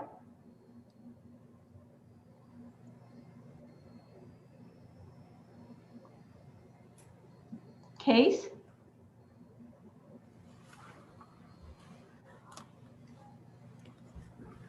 Cooper? No. No. Driscoll? No. No. Ellis? No. No. French? No. No. Furby? Aye. Aye. Guru? No. No. Hicks? No. No. Hutchings? No. No. James? No. No. Kinsky? No. No. Cole? No. No. Cost? No. No. Landon? Aye. Aye. McCune? No. No. Nethercott? No? No. Pappas? Aye. Aye. Perkins? No. No. Rothfuss? No. No. Salazar? No. No. Schuler? No. No. Scott? No. No. Steinmetz? No. No. Wasserberger? No. No. Bouchard? Go forward. He hasn't checked with the floor leader, so go ahead.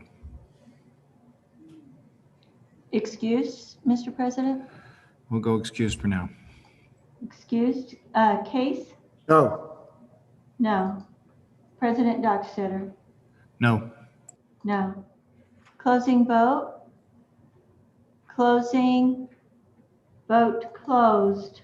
Senate File 10, 3 aye, 24 no, 2 excused, 1 absent. Senate File 10, having failed a roll call vote pursuant to SR 6-SA, is deemed indefinitely postponed. The next bill for our consideration is Senate File 44. If the Chief Clerk would please read in the bill. Mr. Chairman, Got it. I'm sorry, is that Senator Rothfuss? Mr. Chairman, this is Senator Wasserberger. Senator Wasserberger, I apologize. And there is a significant appropriation to this bill, and I was wondering if we should re-refer it or refer it to Committee Number 2, Senate Appropriations. Thank you for that, Senator Wasserberger. Was that not included by the majority floor leader earlier today? Correct. Floor leader did a sweeping motion for re-referrals, Mr. Chairman. So, Mr. President, just for clarification, this bill was not included in what we did earlier? Mr. Floor Leader, would you clarify? I do not believe it was, but I'm not sure it needs re-referred. This money is money that's already been appropriated, and it's a priority order. Yep. Mr. Chairman? Senator Rothfuss, can you clarify what we do on cease and desist? Yeah, thank you, Mr. Chairman. Mr. Chairman, I don't believe it's necessary, but at the same time, I had a discussion with members of the Appropriations Committee, and the chairman of the Appropriations Committee would like to see the bill. It definitely deals with quite a bit of money. So based on that, without objection, I would ask that Senate File 44, Solid Waste Cease and Transfer Program funding, be re-referred to your Committee Number 2, Appropriations, without objection. Okay, thank you very much, Senators Wasserberger and Rothfuss. That will be re-referred to Appropriations, and we'll move on to Senate File 14. Mr. Chairman, you have a point of order. Point of order, Case. Senator Case. We cannot re-refer that from Committee of the Whole. That has to be done after we get out of Committee of the Whole, and the presiding officer will do it. So you can just lay it back. Mr. Chairman, on the point of order. Thank you, Senator Case. Senator Rothfuss. Thank you, Mr. Chairman. That's what I thought for the last 10 years. Turns out that's not true. Well, I'll go home. Senator Bonner. I just point out, I'm looking at the schedule here. It looks like it may have already been re-referred to Appropriations as it's on their schedule for their meeting today. So we may have already disposed of this. How it got is still on the Committee of the Whole list. I don't know, but perhaps we assume that we're going to get to it the noon hour, and we did. Thank you very much, Senator Bonner. I think that was the on-ramp to the highway right there. I think we're good to go. Let's move on to Senate File 14, credit for reinsurance. Would the Chief Clerk please read in the bill?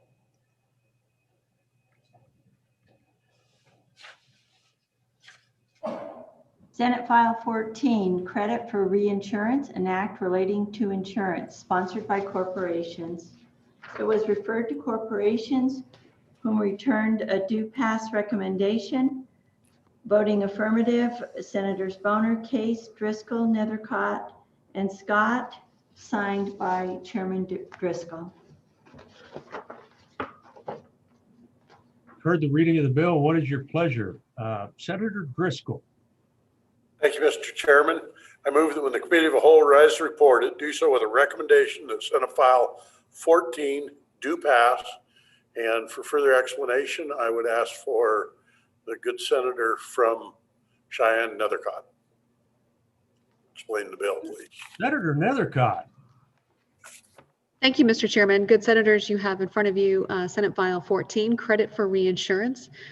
Good senators, this bill comes before you from the Corporations Committee, which is the home committee for the Department of Insurance, an agency you may not be familiar with, but one that you should know and love. It is one of our state agencies that is self-funded and is revenue generating. One of the reasons for that is because they are focused on being top-notch professionals and ensuring that our insurance code and our state law is compliant with the National Association of Insurance Commissioners, or the NAICS code model. And the bill in front of you really is a reflection of those model changes across the country to ensure that insurance laws across our great United States are consistent and maintain the level of integrity we would hope for insurance companies. And so what this bill does is it updates Chapter 5 of the Insurance Code, which relates to the credit for reinsurance. It's been in the Insurance Code for a long time, credit for reinsurance and that particular concept, and we last updated it in 2017. But there has been international developments, and so to avoid federal preemption, which we do not like, we need to update our Wyoming laws in order to be compliant. There are 6 different ways that the Wyoming domestic insurance companies can reduce its liabilities on its balance sheet. And so when we talk about insurance, we know that insurance companies are profit-making enterprises, and they're very much concerned about the liabilities they have on their balance sheets. And so they have the ability to go through reinsurance in order to offload some of those liabilities. But we still want to make sure that insurance companies providing the proper coverage to Wyoming citizens and to those that might be under their coverage. And so this became an international trade issue. So let me go back. In the past, we required all offshore reinsurers to post 100% collateral for any liabilities they assumed from U.S. insurance companies. But it became an international trade issue because a lot of the world's largest reinsurers are across the Atlantic, primarily in Europe. But in early 2017, we updated our law to allow offshore reinsurance, as some of you may remember, to apply to become certified reinsurers in order to reduce that collateral that they have to post, provided they meet certain requirements and are domiciled in a qualified jurisdiction that has effective regulatory oversight. Therefore, offshore reinsurers that are certified may only have to post 10% collateral now instead of the 100% example. And yes, of course, I am reading this, but I did want to make sure that it is correct. And I do think it's interesting and a topic that we don't get to see very often. So in September 2017, the U.S. Trade Representative signed a covered agreement with the European Union, which eliminated all collateral requirements for EU companies, provided that they meet certain requirements. So then in December 2018, the U.S. Trade Representative signed a similar agreement with the UK, which mirrors the EU agreement. So you can see the significance of this Wyoming law as a global player. So based on these agreements, state insurance regulators now have 5 years from the date of covered agreement with the EU to come into compliance with its terms, or the worst case scenario, we face federal preemption come September 2022. Certainly not a place we want to be in. So that's the purpose of this bill. So in summary, Senate File 14 introduces the concept of reciprocal jurisdictions, which allows reinsurers in those jurisdictions that have signed that covered agreement that I discussed, that global covered agreement with the U.S. to not have to post any collateral for any U.S. risks that they assume, provided that they meet all of those certain capitalization requirements.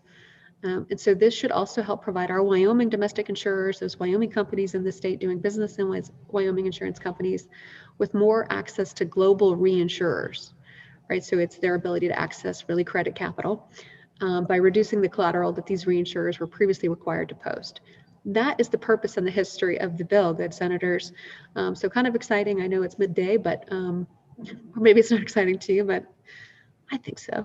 And that's the purpose of the bill. I'm happy to walk through the bill page by page. If not, I'd stand for questions.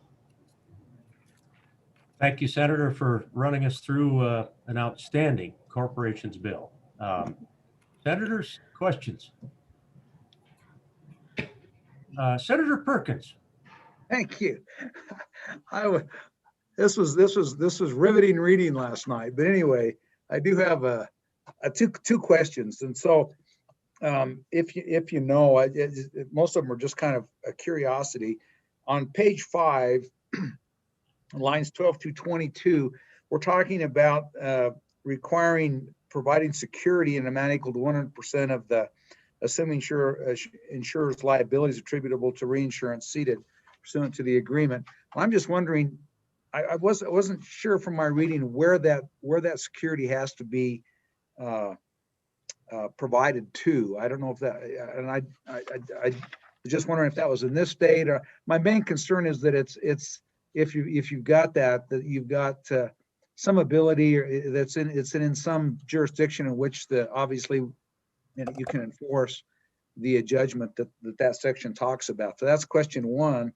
And then the other one is it was a term used at the top of page 6 on lines 2 through 3 where it talks about that it is not presently participating in any insolvent scheme of arrangement. Is that supposed to be or arrangement, or is that truly of arrangement? And I didn't quite understand what that meant, if it was really of arrangement. So anyway, those are my two questions. Thank you. Senator Nethercott, do you want to tackle those while we see if there's any other questions that come about? Thank you, Mr. Chairman. And I'm going to speak with confidence, but in reality, I am making a very educated guess here as to some of these pieces. One, where the, who, going back to page 5, lines 12, that paragraph, Romanet 4, each reinsurance agreement shall require the assuming insurer to provide security in amount equal to 100% of the assuming insurer's liabilities attributable to reinsurance ceded pursuant to that agreement. So how does that apply to our Wyoming Department of Insurance? I believe that, you know, that security doesn't need to be domiciled here in the state of Wyoming to where this Department of Insurance would actually have jurisdiction over it within the state of Wyoming laws, but rather they review, and the Department of Insurance does its due diligence to ensure that that security is actually secured and present and exists. And a failure, if they determine, I think, if that is not accurate or is not secured in such a way as that what is being represented to them is true, that those securities are not secured, then they can obviously revoke licenses and take other enforcement action. But no, I don't believe that there's a requirement to keep any of those within the state of Wyoming. Regarding the second question, the assuming insurer shall, that's on the next page, lines 1 through 4. The assuming insurer shall confirm that it is not presently participating in any solvent scheme of arrangement. And I believe that that language is accurate for the scheme of arrangement, and it's somewhat alluding to, I believe, acting in concert or conspiracy therewith, the scheme of arrangement instead of or. It is actually a planned action that would be unlawful as opposed to an or. Senator Scott. Mr. Chairman, further on that one, a solvent scheme of arrangement is a United Kingdom special. It's a particular thing that they tolerate that the rest of the international community doesn't, and that's what's going on here. Is we're trying to avoid a specific arrangement that does occur in the United Kingdom that's particularly troublesome. I think we're reflecting the agreement that our trade representative reached with the United Kingdom on that. Other questions on Senate File 14? Senator Hutchings.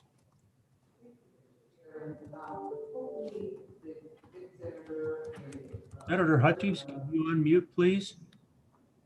Thank you, Mr. Chairman. Hopefully the good senator of committee number 1 can answer this question for me.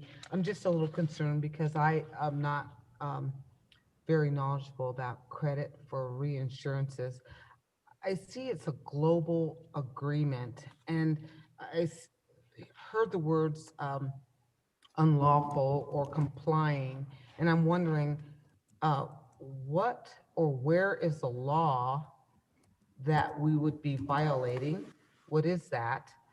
And was this agreement done under the Commerce Clause or something else? Hopefully you can clarify that for me. Thank you, Mr. Chairman. Looking to see if there are any other questions on the bill. Seeing none, Senator Nethercott. Thank you, Mr. Chairman. So I think when we talk about insurance, what we're really talking is about financial markets and how to ensure that insurance companies are financially positioned in a way to pay out claims. And that requires a significant amount of money. And sometimes it requires access to the global financial markets. And so the laws associated with the global financial markets are the ones that we're most interested in to ensure that when one of us Wyomingites becomes injured and we need to file a claim with our insurance company, that our local insurance company has the money to pay. And so those laws are really associated with the financial markets and securing that what people represent on their books for how much money they may or may not have is actually legitimate and really there in order to make sure that the consumers of those insurance companies are protected. Thank you, Senator. Senator Scott. Mr. Chairman, and further, everything previous senator said, I think is accurate. But this is a particular item of foreign commerce, which, yes, the US Constitution does give the Congress the power to regulate. And they've passed a law that then this trade representative was following when he negotiated this deal.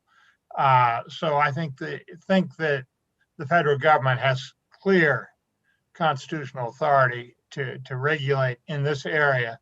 And it's particularly important here because the way the reinsurance business has developed, many of the major reinsurers like Lloyd's of London are domiciled overseas, and they do a lot of business in many places, including this state. So this one is of more than a little importance to us, but the Congress clearly has the authority to do what they've done. Okay, thank you, Senator. Sensing we're getting close to vote on this bill, are you ready for the question? Question. Okay, let's vote. All in favor of Senator Driscoll's motion that when the committee of the whole rises to report that it do so with a favorable recommendation on Senate File 14, please raise your hand to the screen.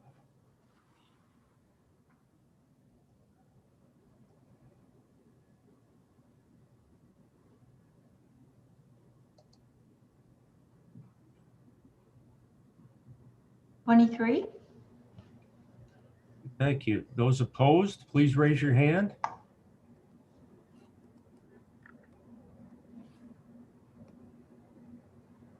Three.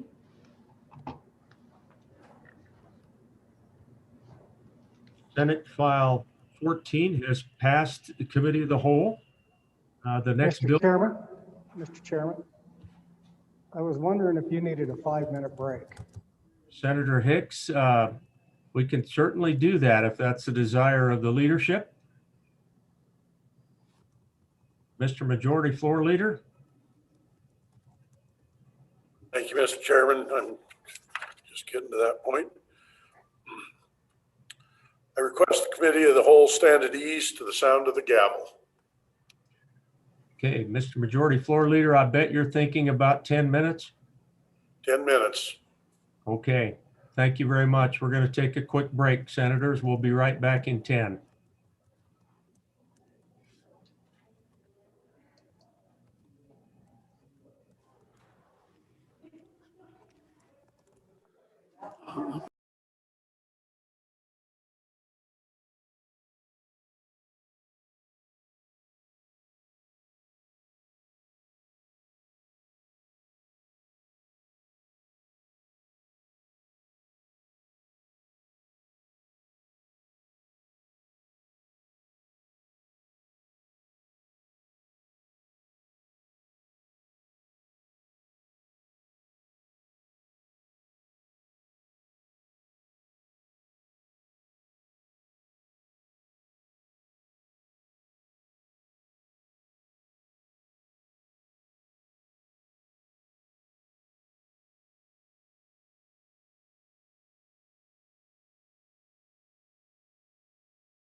You ready, Mr. Chairman? I'm ready, Mr. President. Okay.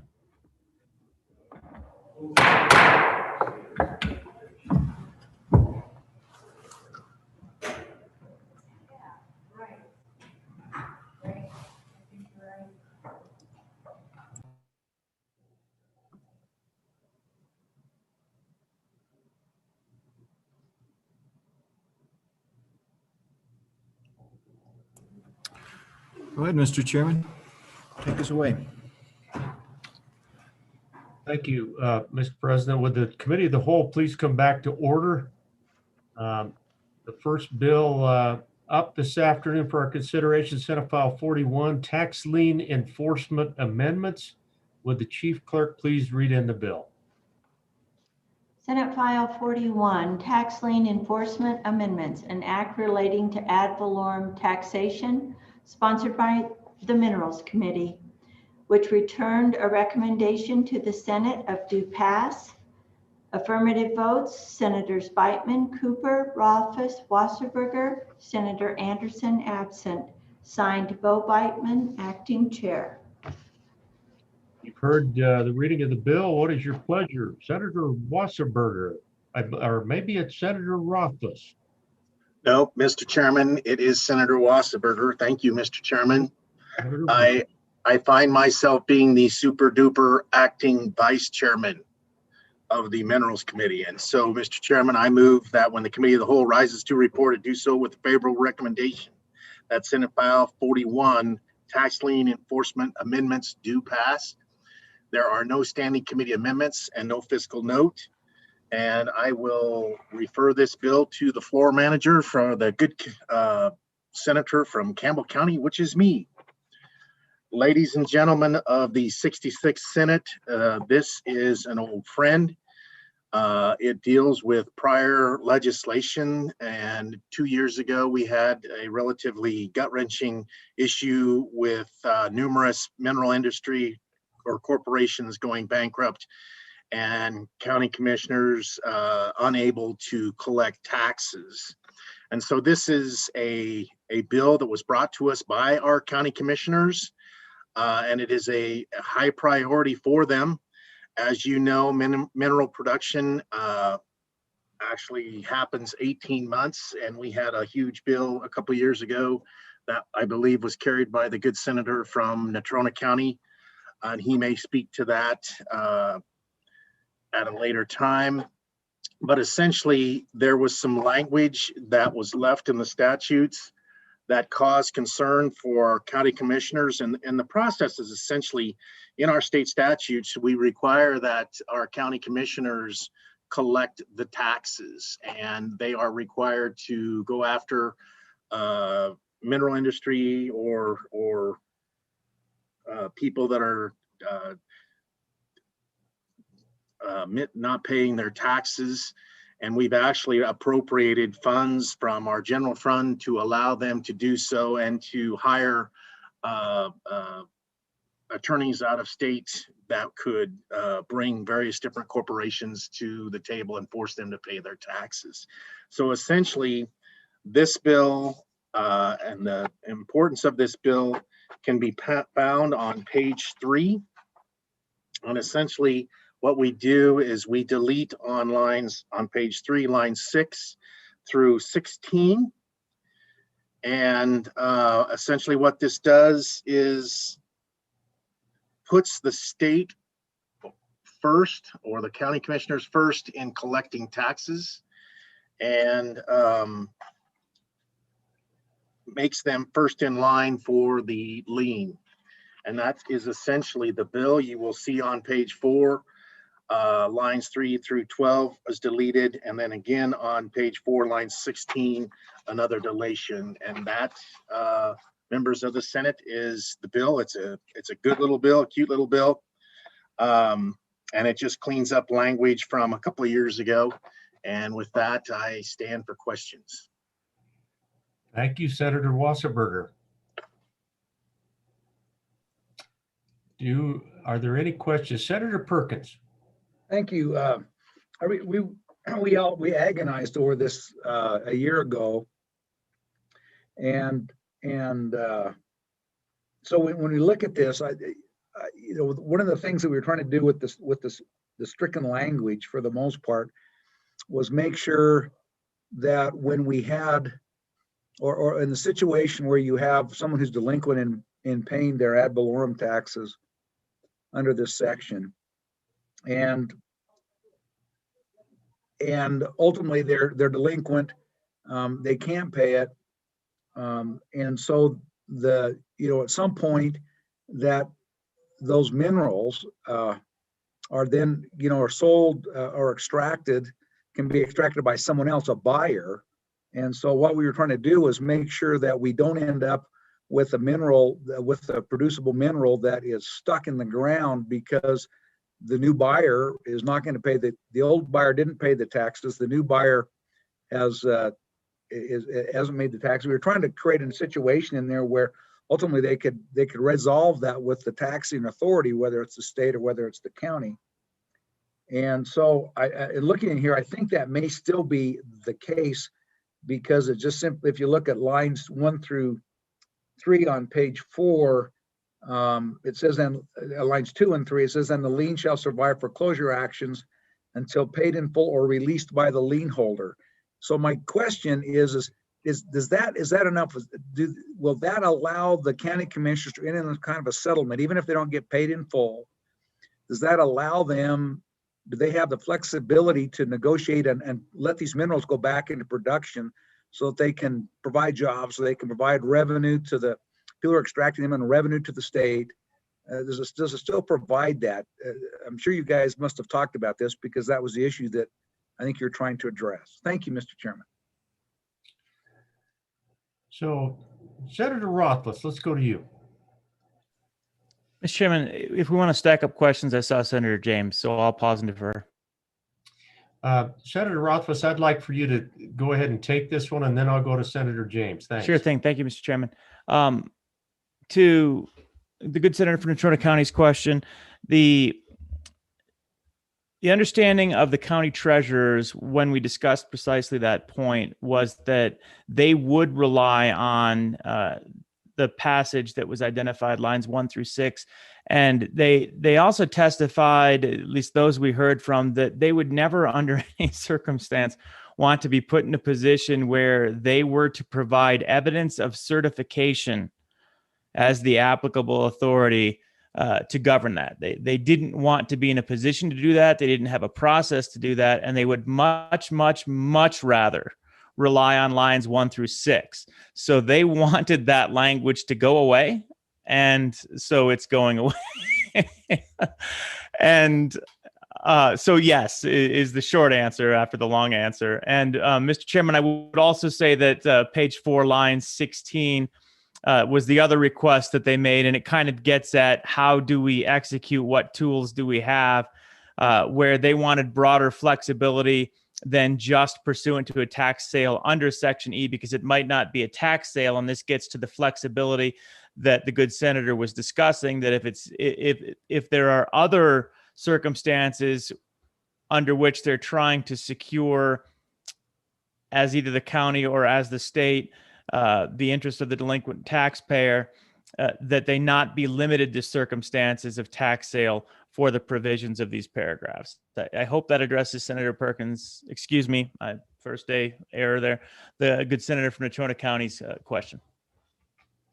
Thank you, Senator Rothfuss, for grabbing that one. I thought it was important enough that we needed to get some clarification. Let's go to Senator James now.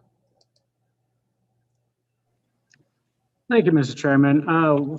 So during that whole debacle up there, one of the biggest issues that happened was all the workers that were put out, and it was a major issue because they weren't able to get unemployment because of how they were classified during that whole bankruptcy. And so I understand that the government is really interested in getting their money, but I didn't really see anything in there about the workers getting their money, because they are also owed money as well.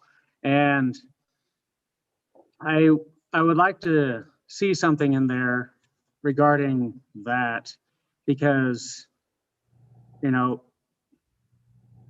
it is our responsibility as their representatives to make sure that they are taken care of. We should be more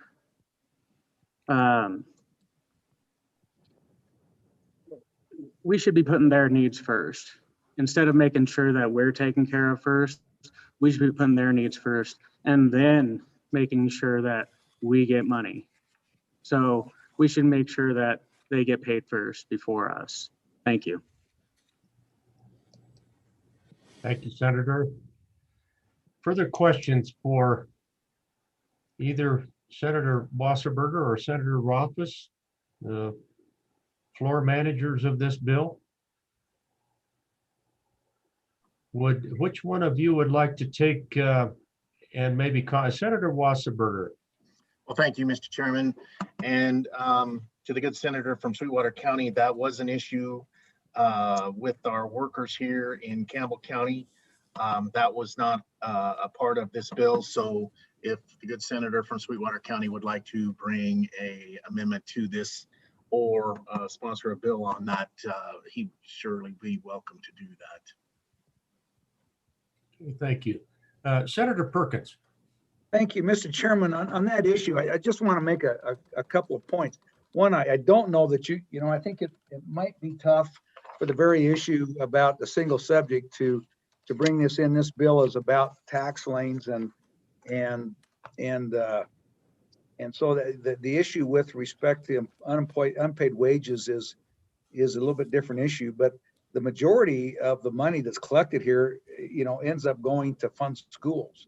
And so the fact that you're collecting money here, while it comes to the state, it's going right back out to educate, for the most part, about 2/3 of it is going right back out to educate kids in not only in Campbell County, but all across, or wherever the coal mine is, but across the state. So you know, so this, you know, that's one thing. But the other thing was, and I was trying to remember, and if somebody remembers better, there was a number of bills that came out of the committee on the select committee on mineral and coal bankruptcies, and I'm trying to remember, there were some bills that came out that I thought that we authorized the Department of Employment to specifically, we expanded the powers of the Department of Employment to specifically represent employees in these types of things, because of the very things that my good friend from the Sweetwater country talked about, trying to make sure that we were taking care of workers, because we recognize that it's not just about the state fisc, but it's about, really at the end of the day, it's all about the taxpayers. And I think that we passed that, but maybe somebody else remembers that but it certainly was something we looked at and debated on this floor a year ago, and I believe we made some action. Thank you, Mr. Chairman. Thank you, Senator. Senator Rothfuss. Thank you, Mr. Chairman. To my good colleagues' recollection about the coal bankruptcy task force, we passed House Bill 132, which was called Unpaid Wage Claim Amendments, that did exactly that. We had a few other bills, but that was the one that specifically addressed that. Now, there may be more that can be done, but it certainly was based on the concerns of the good senator from Sweetwater County. The same exact consideration that we recognized was going on in the northeastern part of the state was not providing adequate protection, and our agencies and departments really didn't have the authority prior to that to do some of the things that they really needed to do to protect those workers. So it was a good bill that we passed through this chamber last year. Senator Furphy. Thank you, Mr. Chairman. My understanding is that we passed a bill that these taxes would be collected on a monthly basis. So really there shouldn't be much of a tax lien that's not collected, if I'm correct. If someone could help me understand that situation. Senator Case, let's go to you, and then I'll come back to the floor manager. Thank you very much, Mr. Chairman. Mr. Chairman, we are in the process of trying to convert towards monthly payment of ad valorem taxes. And there will be a couple of bills in front of this committee on that very issue. They were in appropriations at the noontime. But Mr. Chairman, we're not there yet. And we still, if you recall, the last year's bill had a transition that was sort of open-ended, but would be at least maybe 10 or 12 years before we can get on the monthly schedule. And the problem is we get on the monthly schedule for current amounts, but we still have last year, which is actually right now in May, would be the last part of the 2019 taxes that would be paid. So there's still a huge lag in the system, and hope that helps. Thank you, Mr. Chairman. That is helpful from the Chairman of Revenue and Senator Rothfuss. Thank you, Mr. Chairman. And one more follow-up from my colleague from here in Albany County. Even when it goes to monthly, if there are financial struggles for the corporations that are providing the severance, that lien priority that we put in place previously is still going to come into play if they start moving towards bankruptcy. So this is still going to remain relevant. Hopefully the ramifications will be known sooner. We'll take action sooner. I think there's a lot to be said about moving to a monthly system, and we won't fall as far behind. But I still think that it's the combination of the two programs, moving to monthly and then maintaining the lien priority, that will help to protect the state from the negative consequences to the school foundation. We are on Senate File 41, tax lien amendments. Senator Wasserberger.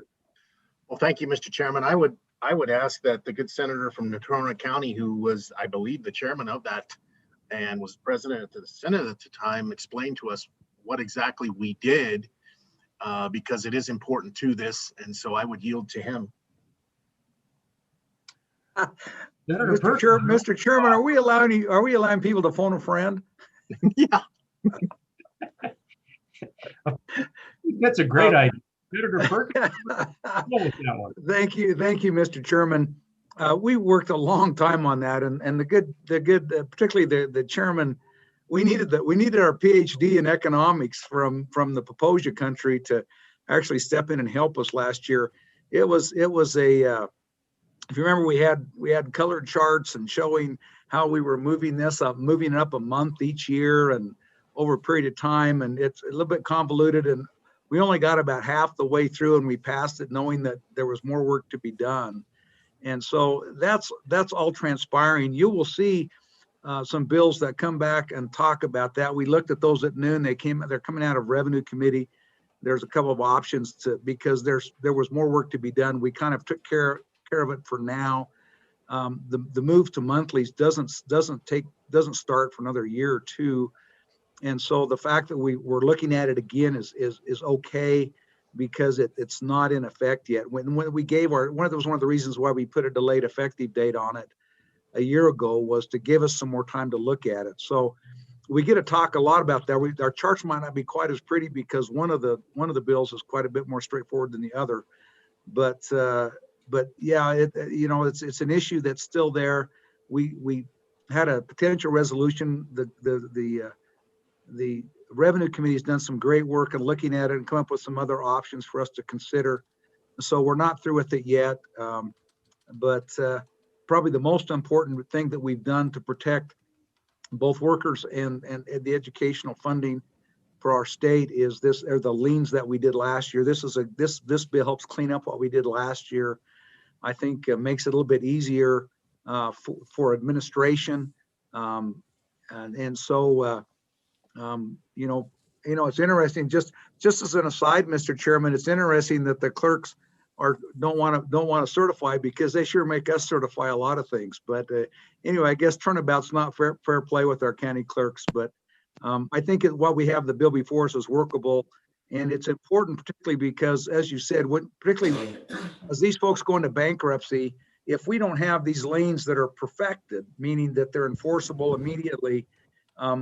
Not only do we lose leverage for the state and for the funding of our schools, but it gives us there are protections in there for wage holders and all kinds of things, although everything could be better. But having these lanes is very important to protect the state's interest in this severance tax going forward, even when it changes hands, and will require us to be paid in full to the value of the security of our lien. And that's an important step in making sure, like I say, over 2/3 of this goes to fund schools. We know that continues to be one of the most important issues in the state, and is an issue that is important to our citizens. They are very concerned and I've always been very supportive about their schools and how they're funded. Thank you, Mr. Chairman. Hopefully that answers the question. Senator Perkins, that is very helpful. Thank you. And back to Senator Wasserberger. Well, thank you, Mr. Chairman. I do believe we have discussed every portion of this bill and everything that happens around it. All the issues have been covered, and so I would call the question at this time. Thank you, Senator Wasserberger. Real quickly, I'm looking. Sensing we're ready to vote. All those in favor of Senator Wasserberger's motion that when the committee of the whole rises to report and do so with a favorable recommendation on Senate File 41, please raise your hands to the screen and keep them up there for the chief clerk.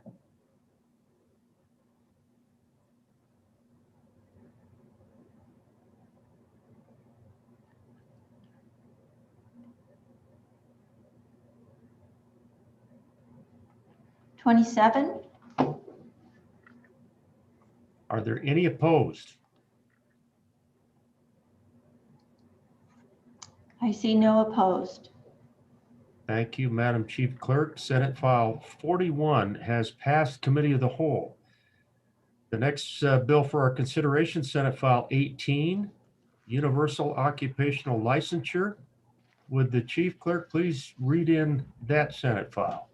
Senate File 18, Universal Occupational Licensure, an act relating to professions and occupations, sponsored by corporations. Corporations returned a due pass recommendation to the Senate. Voting in the affirmative, Senators Boner, Driscoll, Nethercott, and Scott. Senator Case, no. Signed, Senator Driscoll, Chairman. You've heard the reading of the bill. Senators, what is your pleasure, Senator Driscoll? Thank you, Mr. Chairman. I move that when the Committee of the Whole rises to report, it do so with a recommendation that Senate File 18 do pass. And for further explanation of the bill, I ask you to call on Senator Boner. Senator Boner. Thank you, Mr. Chairman. Ladies and gentlemen, what we have here is a bill that deals with how we transfer occupational licenses when people move to Wyoming. So there's two basic parts to this bill. One is dealing with giving some general direction to our licensure boards, but the more substantive part of the bill is dealing with military spouses. And so especially when you have active duty families moving from state to state, it's a challenge being a military spouse on several fronts. One of those is in many ways they sacrifice their careers to follow that active duty military member across the country and sometimes across the world. And so anything that we can do to help ease those transitions, I think is really important. And that's the meat of the bill, if you will. Obviously, we have a significant active duty military presence in Cheyenne with Warren Air Force Base. Also, I have to point out a much more modest one in Camp Guernsey, also dealing with the that base, but have some active duty families in Guernsey and Platte County as well. So that's the genesis behind the bill. It is important. The Department of Defense does keep track of what our state laws are like when it comes to these issues. And so it's one more piece of red tape we can remove to make things a little bit easier for our military spouses. And as a result, the active duty airmen in this case who are performing a very important mission, protecting this country from its existential threats. So, Mr. Chairman, the bill itself, you can see the first part, as I said, is general guidance, and I would call it that's just a guidance to our licensure boards as to how to handle in all circumstances, not just dealing with military spouses, how to deal with folks who move in from out of state and how to deal with their licenses from other jurisdictions. So you see on page 2, there's some fairly generic definitions, nothing to note there. But then we get into paragraph B, and it once again starts giving out some general direction to our licensure boards. So you see that they'll go ahead and so that board will issue a license to the applicant if the following conditions are met. We go into subparagraph I. They have to hold a relevant active occupational license from another state that is a substantially equivalent as determined by the board's rules. And there's further guidance for particular areas starting on page 3, line 10. You have to consider the educational equivalency as determined by their degrees. They have to determine whether the examination has been met or passed, or if they've taken a substantially equivalent exam in a different state. And they shall waive that requirement if the individual has been licensed for more than 10 years, keeping in mind that some exams may have been quite outdated. We have to evaluate the work experience, and which is further defined on page 5 in subsection C. So we'll get to that in a little bit.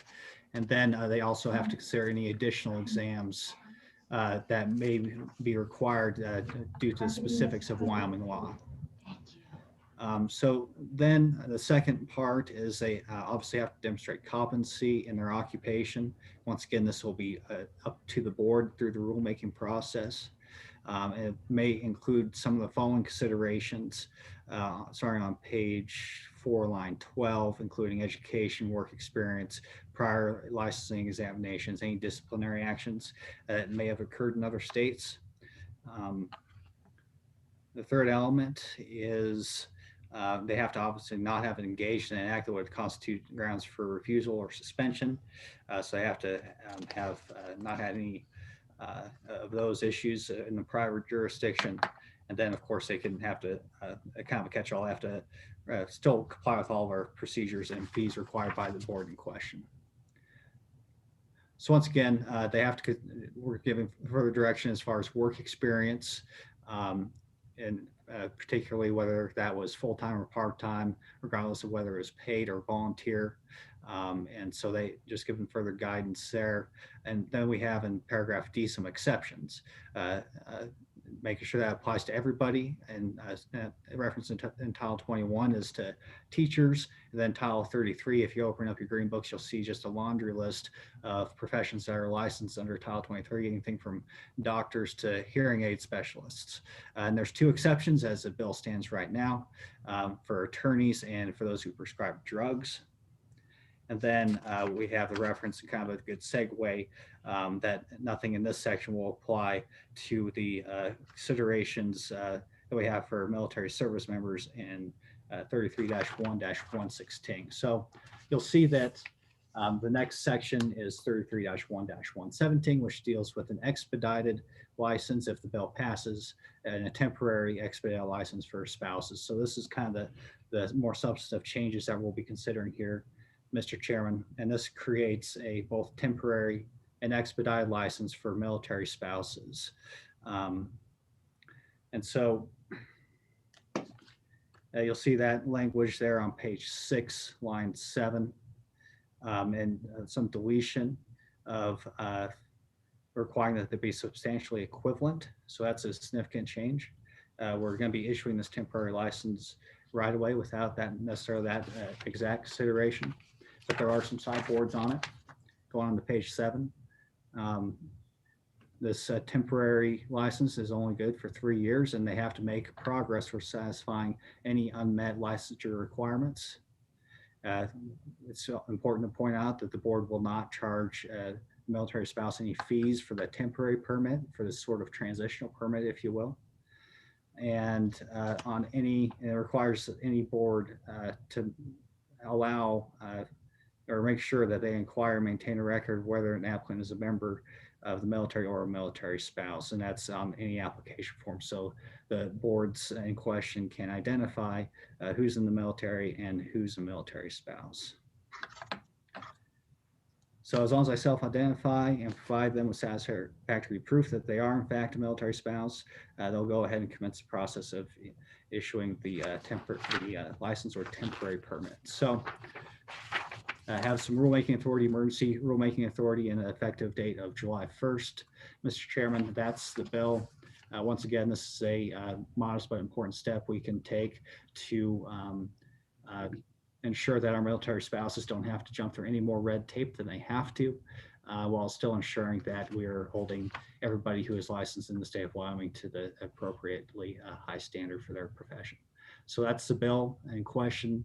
I'd certainly stand for any questions, and obviously if anybody on the Corporations Committee who was there for the interim has anything to add, I'd defer to them at this time. Thank you, Senator Boner. Senator Rumpus. Thank you, Mr. Chairman. And question for the good senator that was that's floor sponsoring this. To me, this bill seems to do two different things, and both of them seem to be independent policies. That I think the focus was on the military spouses, and we've seen legislation on that before. But correct me if I'm wrong, but it's my understanding that the first part of the bill, the section 1 with the new creation, is effectively a full, I guess you could call it a reciprocity, where the state of Wyoming would recognize any out-of-state licensed occupation in good standing, assuming that they had substantively similar credentials. That's regardless of whether they're military or not. That would be all occupations except, I believe you listed 2, pharmacy and law, I think were the 2. So the first question I'll ask is, is that correct? And then the second question is, are there other professional licensures that weighed in and might have been concerned about differences from state to state in licensure type? If I am correct on the first question, and I'll stop there, Mr. Chairman, and get answers to those. Senator Boner, I'll go to you, and then Senator Scott also has indicated maybe that he has a partial answer too. So Senator Boner. Yeah, Mr. Chairman, just briefly before we refer to the senator from Bass Creek, I'll just point out that yes, this is dealing with universal occupational licenses and just about everything except for 2 that we're licensing in the state. I'll simply point out that there's a wide amount of discretion given to the individual boards as to how that will actually look. And so whether this is a substantive change or not is going to be up to each individual board. But certainly it does require rulemaking. That discussion will pursue, they will pursue those discussions. So it's a beginning, perhaps this is it, of a substantial effort to sort of open up potentially or loosen, or not want to say loosen the requirements, but perhaps remove unnecessary red tape. But once again, that discretion is given to the individual boards. With that, I can defer to the senator from Bass Creek. Senator Scott.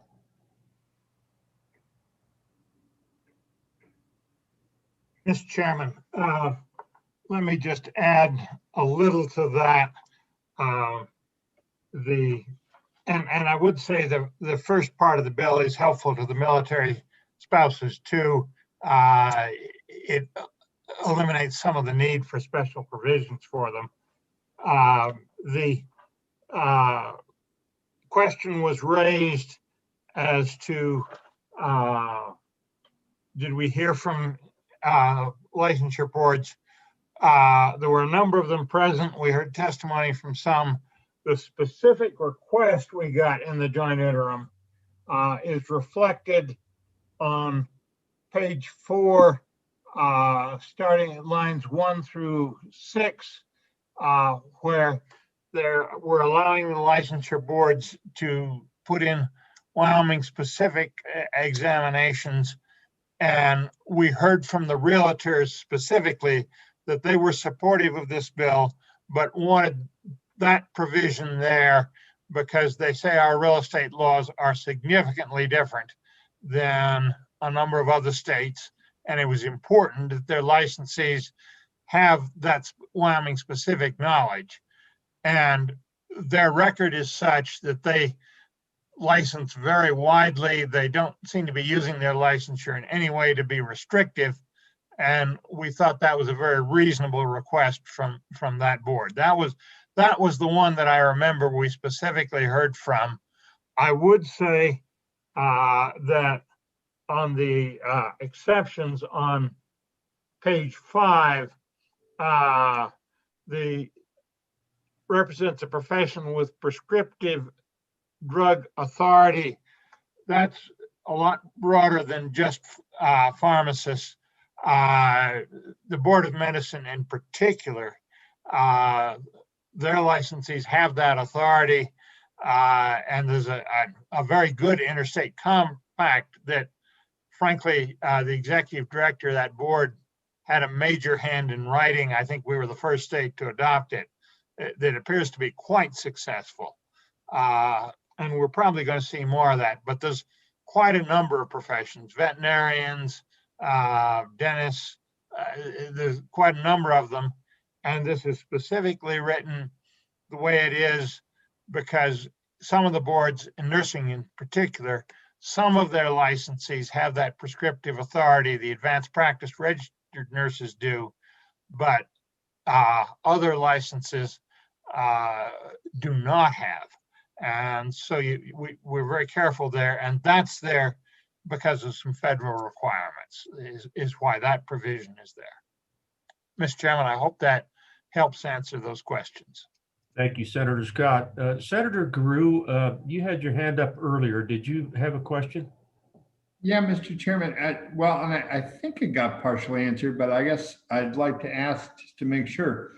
This is great, and I understand that what we're trying to do about the military, but if it's such a great idea for the military, isn't it a great idea for everybody? I mean, and I certainly don't mind calling them out specifically to make sure that we're ensuring that we're putting their needs there. But I just want to make sure that door is open for everybody. It should be, or why shouldn't it be? I guess if it's not, but it sounds like it is. So, Senator Gru, while the floor manager is writing that down, we have. I'll go to Senator Hutchings. Thank you, Mr. Chairman. I really appreciate that because I believe the chairman would like to answer that question, but hopefully this will add to what the good senator will say. One thing I'm wondering, is there a distinction here between active duty military and Guard and Reserve? The active duty, they're kind of reassigned every 4 years or so. So that's why I'm thinking you want this in place. The Guard and Reserve stay here in Wyoming, and if they do leave and go somewhere else, it's pretty much by choice, where the active duty doesn't get to choose. So I just want to know, does this encompass everybody or just active duty? Then on page 7, you have the 3-year temporary license. That's just 1 year before someone's going to be reassigned. Have you thought about maybe changing that date up because of that 4-year assignment? Thank you, Mr. Chairman. So, Senator Boner. Thank you, Mr. Chairman. I believe the intent here is just to answer the senator from Teton County's question. In my personal opinion, absolutely, I think everybody could benefit from it. In fact, we had a very substantive attempted amendment in committee that could possibly be described as an entirely separate piece of legislation that would, I would argue, open up things just as much for everybody as it was for a military spouse. So you might see a separate bill along those lines. And given the exceptionally broad title here, I think maybe that would have been the intent of somebody at some point in pushing this bill forward. But we felt it's more appropriate to as enough of a separate issue that it could be in a separate bill. So the As far as the questions about whether it applies to National Guard, I'm looking at the definitions on 33-1-117. So paragraph 5, and it says any active uniformed member of the United States military. You could go through and read the entire definition by yourself, but there is National Guard or Reserve or auxiliary component thereof. The important part being active, and so I have to defer with some. But with Guard experience, but I understand there's a difference between active Guard and I guess traditional Guard. And so that's a distinction there. As far as the 3-year time period, just speaking from my own experience at Warren Air Force Base, it really depends on your profession or your specialty, whether you stay there for I had my first crew commander actually was stationed there just recently for only a year before he had to go take over a squadron at Malmstrom Air Force Base. If you're in the missile maintenance profession, you could almost spend all 20 years here at Warren, especially given the fact that the headquarters unit is here for all of our ballistic missiles. So I think the 3-year period was chosen with in mind that that's going to for most people, frankly, they're going to be able to come to the state and potentially go to the next duty station before that 3-year time frame expires, and that's part of the reason why the 3-year limit was chosen. And so that was intentional, and certainly somebody who are more testimonial of the interim could add to that, but that was absolutely discussed and it was an intentional decision. Senator Scott, would you like to weigh in on this? Thank you. Yeah. Mr. Chairman, the Department of Defense came and testified, and my memory is both in the Standing Committee and in the Joint Interim Committee. And the testimony, as I recall it from them, was that, yes, there would be some of the active Guards people that would be affected, but that would be a very small number and relatively rare. But apparently there are some at Guernsey potentially that would be affected. They did not raise any objection to the 3-year, and that's enough time so that if somebody knew they were going to be, were in an occupation, say, where they were likely to spend a long time in Cheyenne, with a 3-year temporary, their spouse would have plenty of time to get a full Wyoming license if that was what was appropriate. With regard to the question of taking it further, frankly, Mr. Chairman, this bill did not rouse opposition from the various professions. Taking it a good deal further, I think you would have that risk, and there was some feeling in the committee we were safer leaving it with good enough as opposed to trying for perfect and maybe not getting the job done and leaving the military folks high and dry. Senator Scott, I think that's a fair representation. Senator Schuler. Thank you, Mr. Chairman. Just to piggyback on the good senator from Natrona County, yeah, the general that we heard from in the National Guard, I think he felt very comfortable, and so did the others that testified, that the 3 years would be plenty. And I think it was more directed towards the amount of time that you would need for the extra education. And if you take a look at teachers that are getting temporary or provisionals, that's generally the time frame. It's either 2 years or 3 years, depending on the district. And that gives you plenty of time to get the classes you need and the extra training that you need. And so I think they felt very comfortable, and I think we did as a committee also with that on page 7. Thank you, Mr. Chairman. Thank you. Anything further on Senate File 18? Any further questions? Are you ready for the question? All those in favor of Senator Driscoll's motion that when the committee of the whole rises to report it, do so with a favorable recommendation on Senate File 18, please raise your hands to the screen and keep them up there if you would for our chief clerk.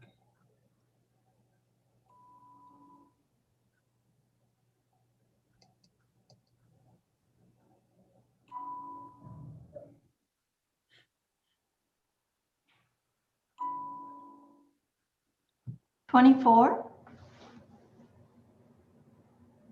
All those against, please raise your hand. Thank you. 1.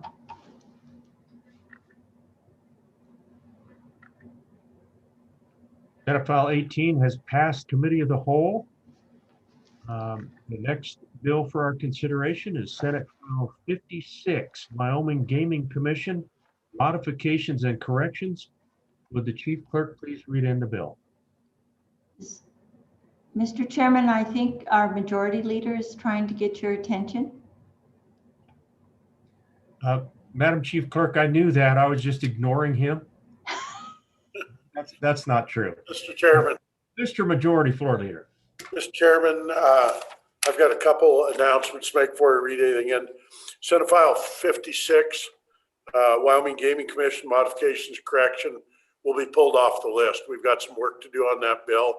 And for the public, it may be back tomorrow or the next day, or it may go further on. So it will be pulled off. On another note, we've got a little clerical work to do from earlier, and I would like to request that we re-refer Senate File 44 to Committee number 2, and it will take the president to order that absent an objection, and I'd like to take care of that as well if I could. Follow up. Mr. Majority Leader? Clarification, and I think the minority floor leader maybe has that, but I'll go to you, Mr. President. Mr. President, we will refer to that, re-refer to that committee then. Senator Rothfuss, I'm wondering if we can do that in Committee of the Whole. Thanks, Mr. Chairman. Yeah, the problem is that we didn't have a motion on the bill prior to the request for re-referral. Correct. And so there's two ways we can do it. One is that we can have a motion on the bill. We can go back to that, move the bill, then do exactly what we did before, which would be to re-refer it as before. That would be an acceptable approach. The other alternative is if we want to work through the president, we can just, once we get out of Committee of the Whole, we can make that motion without having to move the bill. So we did a combination of those two that led to it being wrong. And Mr. Majority Leader, either of those is okay. If you want to do it from within Committee of the Whole, then we'll just need a motion on the bill, and then the re-referral is in order, or we can wait until we're out of Committee of the Whole, Mr. Majority Leader. Minority Floor Leader, I believe we would accept the motion from you. Let's just go ahead while we're on that. Right. Excellent. I would move that when the Committee of the Whole rises to report it, do so with a due pass recommendation on, was it Senate File 44? Yes. On Senate File 44. Thank you for that. And then Mr. Majority or Mr. Chairman, without objection, I would ask that Senate File 44 be re-referred to your Committee number 2, Appropriations. Okay, without objection, that will occur, and I think that we have handled, Mr. President, what you wanted to have happen there. Correct. Okay, Mr. Majority. Back on Senate File 54 again. We'll just skip over, go right back to the list. We probably will work 2 more bills tonight, folks. Okay, thank you to the Majority Floor Leader. So, Madam Chief Clerk, thank you for getting my attention so that we can take care of that business. And now the next bill for our consideration is Senate File 54, Statewide Health Information Exchange Codification. Would the Chief Clerk please read in the bill? Senate File 54, Statewide Health Information Exchange Codification, an act relating to the administration of government. Sponsored by Labor, who returned a recommendation to the Senate of due pass, affirmative voting by Senators Baldwin, Bouchard, Furphy, Hutchins, and McCune. Signed, Senator Baldwin, Chairman. You've heard the reading of the bill. What is your pleasure? Senator Baldwin. Well, good to see y'all. I move when the Committee of the Whole rises to report it, do so with a recommendation that Senate File 54 do pass. And for explanation of that bill, I would turn to the gentleman from South Lincoln County, who happens to be sitting right here in my chair. This is probably the simplest bill you're going to see all afternoon, Senators. Some of you will remember that in the 63rd legislature, which seems like a long time ago, in dog years, it's not quite a half a year, so it's really not all that long. We passed and we created the Health Information Exchange. It seems to be working quite well. At this time, we've moved forward and would like to codify that. So what this bill does is it actually does three things. It codifies, it gives the Department of Health the ability to set fees to pay for the administration of that. And finally, in the very final part of this bill, I've got too many computer screens in front of me here, I'm sorry. It gives them the rulemaking authority to go ahead and do all those things, to administer it and to create the fees. So it's a pretty straightforward, simple bill. Those of you who would remember, if you've been on Labor and Health, know that the electronic medical record initially was set out to make everybody in providing healthcare able to communicate very well, interchangeably across the board, across the country, perhaps even further. That hasn't necessarily come to fruition. We're still struggling with that. This takes a little piece of that for our Wyoming citizens and creates a system whereby we can communicate between providers, between hospitals, to benefit the care of Wyoming citizens. You will notice in the bill that it talks about the fees will not be assigned to individuals, only to the participating entities. And those fees are to be set at a reasonable amount just to cover the cost of administration. And with that, Mr. Chairman, I would ask for any questions and ask for your favorable consideration on the bill. Senator Kinski. Thank you, Mr. Chairman, and to my good friend, the Chairman of the Joint Labor. I hope I'm not kludging a couple of different things together in this question, but there's a multi-payer database that was put together and promoted at the behest and request of a number of employers across the state of Wyoming.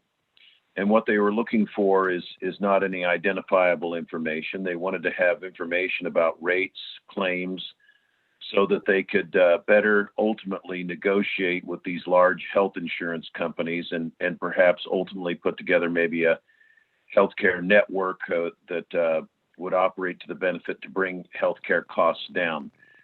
I think that's what the reference is here. I also, if I'm accurate there, ANI has never particularly cared for it. My experience is they were dismissive of it. They wanted benefit for them, but weren't particularly concerned about large employers. They wanted the phrase multi-payer removed, so they weren't obligated to share the data. And so I'm wondering, is this coming from ANI or is this coming from employers and insureds? And if, regardless of who it's coming from, have we heard from the large employer networks that originally wanted the multi-payer database put together? And if I'm completely off base and they're two different things, let me know that as well. Thank you, Mr. Chairman. The senator from Sheridan County brought me a brand new word, and really appreciate kludging. So, Senator Baldwin, would you like to tackle what the good senator just brought up? I would, and I believe, looking in the face of our former chairman, he may have some comments on this too, but this did have a genesis in the multiplayer. I can't even say it. I like the new word better, the multi-payer claims database. That is the genesis of this, and it is where the idea came from. This really doesn't come from ANI. This just comes from the need for an interchange system needed in the healthcare system, in the Wyoming healthcare system, to interchange this information between providers and move ahead with that. That's really what this is about. Senator Scott, do you have anything to add? Are you good? Senator, you are muted. It looked like you were adding, but we couldn't hear that.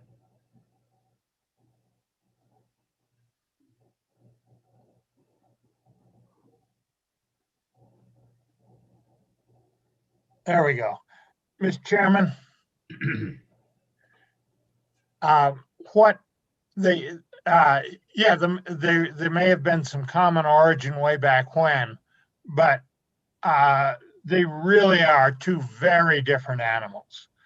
The multi-payer claims database was aggregating health data for health policy reasons so that we could have the data we needed to manage the system.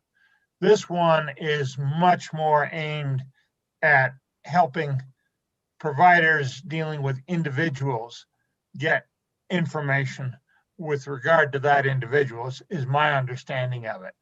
And they have evolved into being entirely separate. And what we have here is let me go here. What we have here is really a success story. The feds funded it to start with, and that enabled us to get it working, get the bugs out, and now it's at the point where the federal money is starting to go away, and we're afraid it's going to go away more, but it's useful enough to our providers, our hospitals in particular, so that there's strong reason to believe that giving the health department some authority to charge some fees will be a much better way to fund it than the alternative of coming to the general fund. So it really is a very different animal than the multi-payer claims database. That's an entirely separate discussion and different set of issues. Thank you, Senator. We are on Senate File 54. Are there further questions, comments, or concerns for the floor manager, who happens to be the chairman of the Labor Committee? I believe Senator Perkins had his hand up. Perkins. Thank you. Just a quick question. If you, on the bottom of 2, I'm on page 2, under Romanet 2, lines 18 through 22 or 21, you've got that fees shall be established at an amount sufficient to recoup the department's cost for administering and maintaining the exchange in accordance with this section. And then, but then when I look at the fiscal note, the fiscal note says that the fee collection starts July 1, and the end of the estimate is that the department will only collect enough fees to cover half of the cost. And so I'm wondering, when I look at that, does that paragraph say that they can't just charge fees to cover half the cost, or does it say that, or does that imply that they need to have the fees sufficient to cover the entire cost? And if they do, does that make the user fees so expensive that it would it's going to make it prohibitive, and ultimately we end up not being able to have the information database go forward? Senator Baldwin. Thank you. And I apologize. I don't have the fiscal note sitting here in front of me. My internet connection is not good here. Perhaps the tall senator may be able to answer that if he's got it available at his fingertips. Senator Scott. Mr. Chairman. Go ahead. Mr. Chairman, I'll speak to the intent. I do not have the fiscal note in front of me. I'll speak to the intent. The intent is to raise the fees enough to cover the part that the federal government is not paying for. No point in sticking our own citizens for something the feds are going to pay for anyhow. And the estimate for the time being is the feds will be able to pay for half. So that's what's going on there. If the good senator wants to add further words like something that would cover the costs that would otherwise be general fund, we could do that. But I think it's adequate probably the way it is. But what you're seeing is the expectation that the feds will continue for some time to be paying, and they'll pay half of it. Senator Perkins. Thank you. And so, and I'm wondering, it's a question of just whether or not we need to change the wording a little bit. But when you look, the fiscal note simply says that the the estimated total cost of operation, because this is dealing now in 2023 and 2024, because this doesn't really start until beginning of 2021. But the says they think the total estimated cost would be in the fiscal note would be $500,000 in that fiscal year. The department estimates that 20% of the total cost may be covered by Medicaid or the feds, so that would cover about $100,000. And then the third bullet point of the fiscal note is that the remaining $400,000 of the total operating costs, the department estimates that 50% will be funded using the voluntary participant fees of $200,000. And so my question would be, I mean, it looks like that there's going to be a request, or that the department would have to cover the other half of that. And it's either going to be through some other special revenue fund or the general fund, or you take the act at its words, and on page 2 it says that anything that's not covered by the feds are going to have to charge that to the users. And so I just bring that up as I just see a little bit of a incongruence there, and just wanted to bring that to anybody's attention in case they think they need to change the act or take a closer look at the fiscal impact. Thank you, Mr. Chairman. Further questions on Senate File 54? Further concerns? Senator Cost.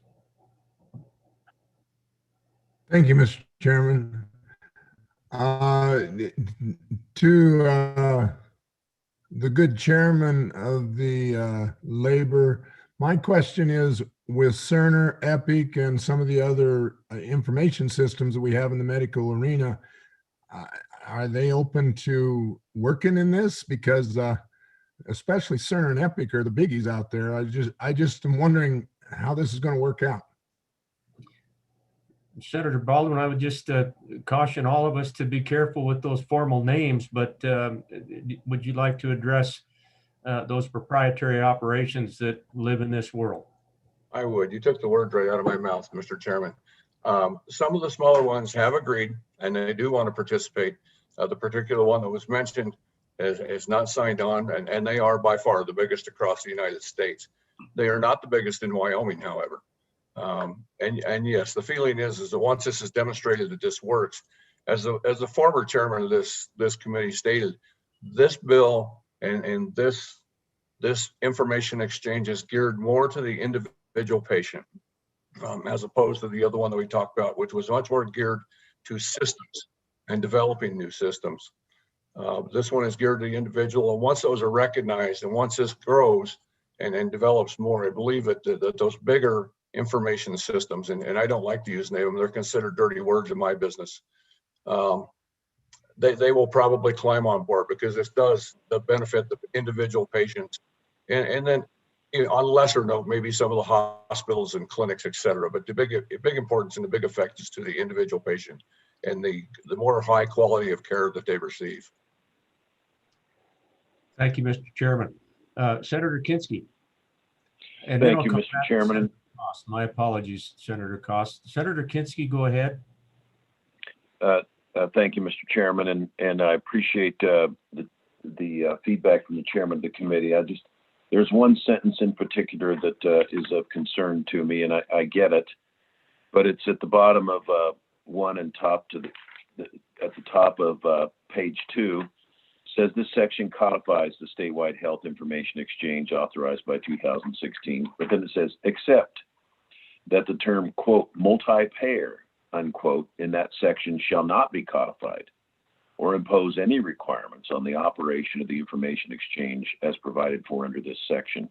That part seems to be at variance with the idea that we're dealing just with healthcare providers and patient care, patient information. This clearly is aimed right at that multi-payer database that the employers have been worked hard to get in place and have worked hard to secure the state's cooperation. So I just wonder if the good chairman might circle back to either staff or somebody and clarify for me why that particular sentence is necessary in this bill, because it clearly seems at variance with with the other stated purposes of it. Thank you, Mr. Chairman.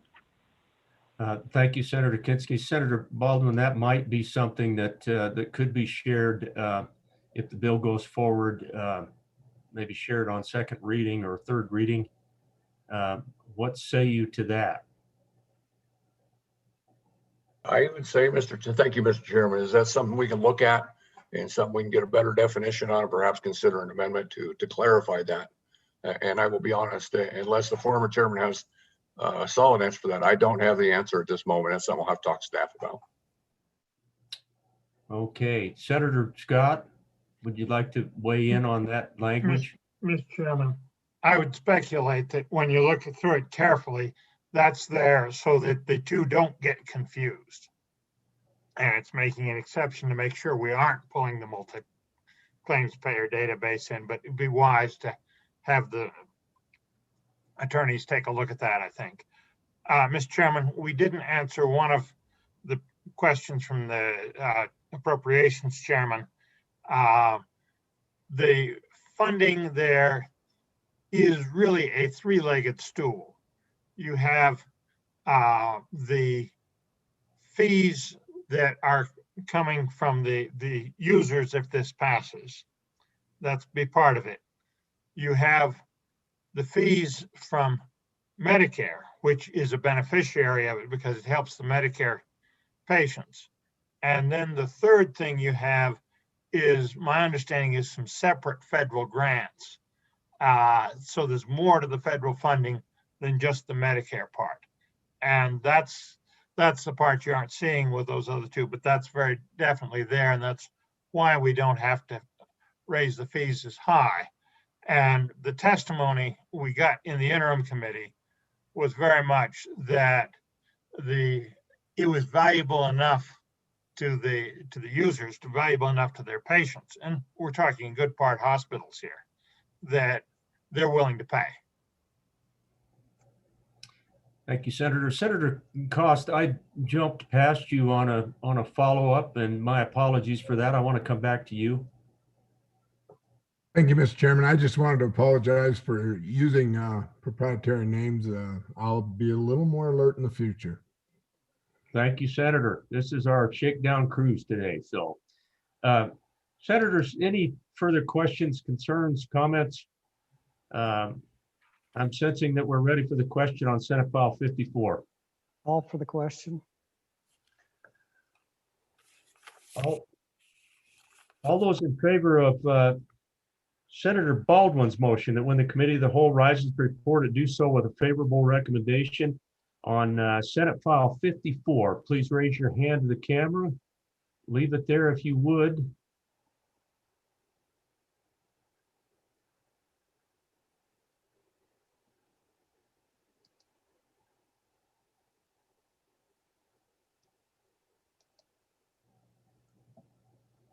$26. Any opposed? 0. Okay, Senate File 54 has passed Committee of the Whole. The next bill for our consideration is Senate File 16, new net metering systems. Madam Chief Clerk, would you please read in the bill? Senate File 16, new net metering systems, an act relating to public utilities, sponsored by corporations. It was referred to corporations who returned a due pass amended recommendation to the Senate. Voting in the affirmative, Senators Boner, Case, Driscoll, Nethercott, and Scott. Signed, Senator Driscoll, Chairman. Heard the reading of the bill. What is your pleasure? Senator Driscoll. Thank you, Mr. Chairman. I move that when the Committee of the Whole rise to report, it do so with the recommendation that Senate File 16 do pass. There is an amendment. Could we have it read in, please? Would the Chief Clerk please read in that amendment? Thank you. Senate File 16, Standing Committee Amendment Number 1, page 1, lines 13 through 15. Senator Driscoll, would you like to move that amendment? I would move the amendment. Thank you. And for further explanation of the amendment and the bill, I would ask you to call on Senator Scott.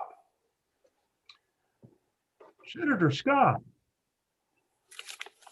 Mr. Chairman, let's deal with the amendment first, if we could.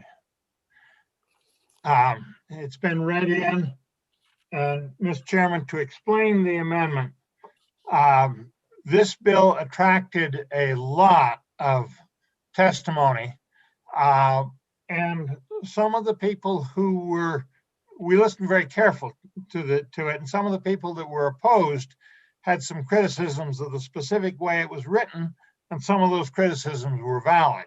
So that's the genesis of the Standing Committee amendment. What it does is, there was complaint that about subsection A that you'll find starting at the bottom of page 1. We determined that was unnecessary to have in there. So we took that out.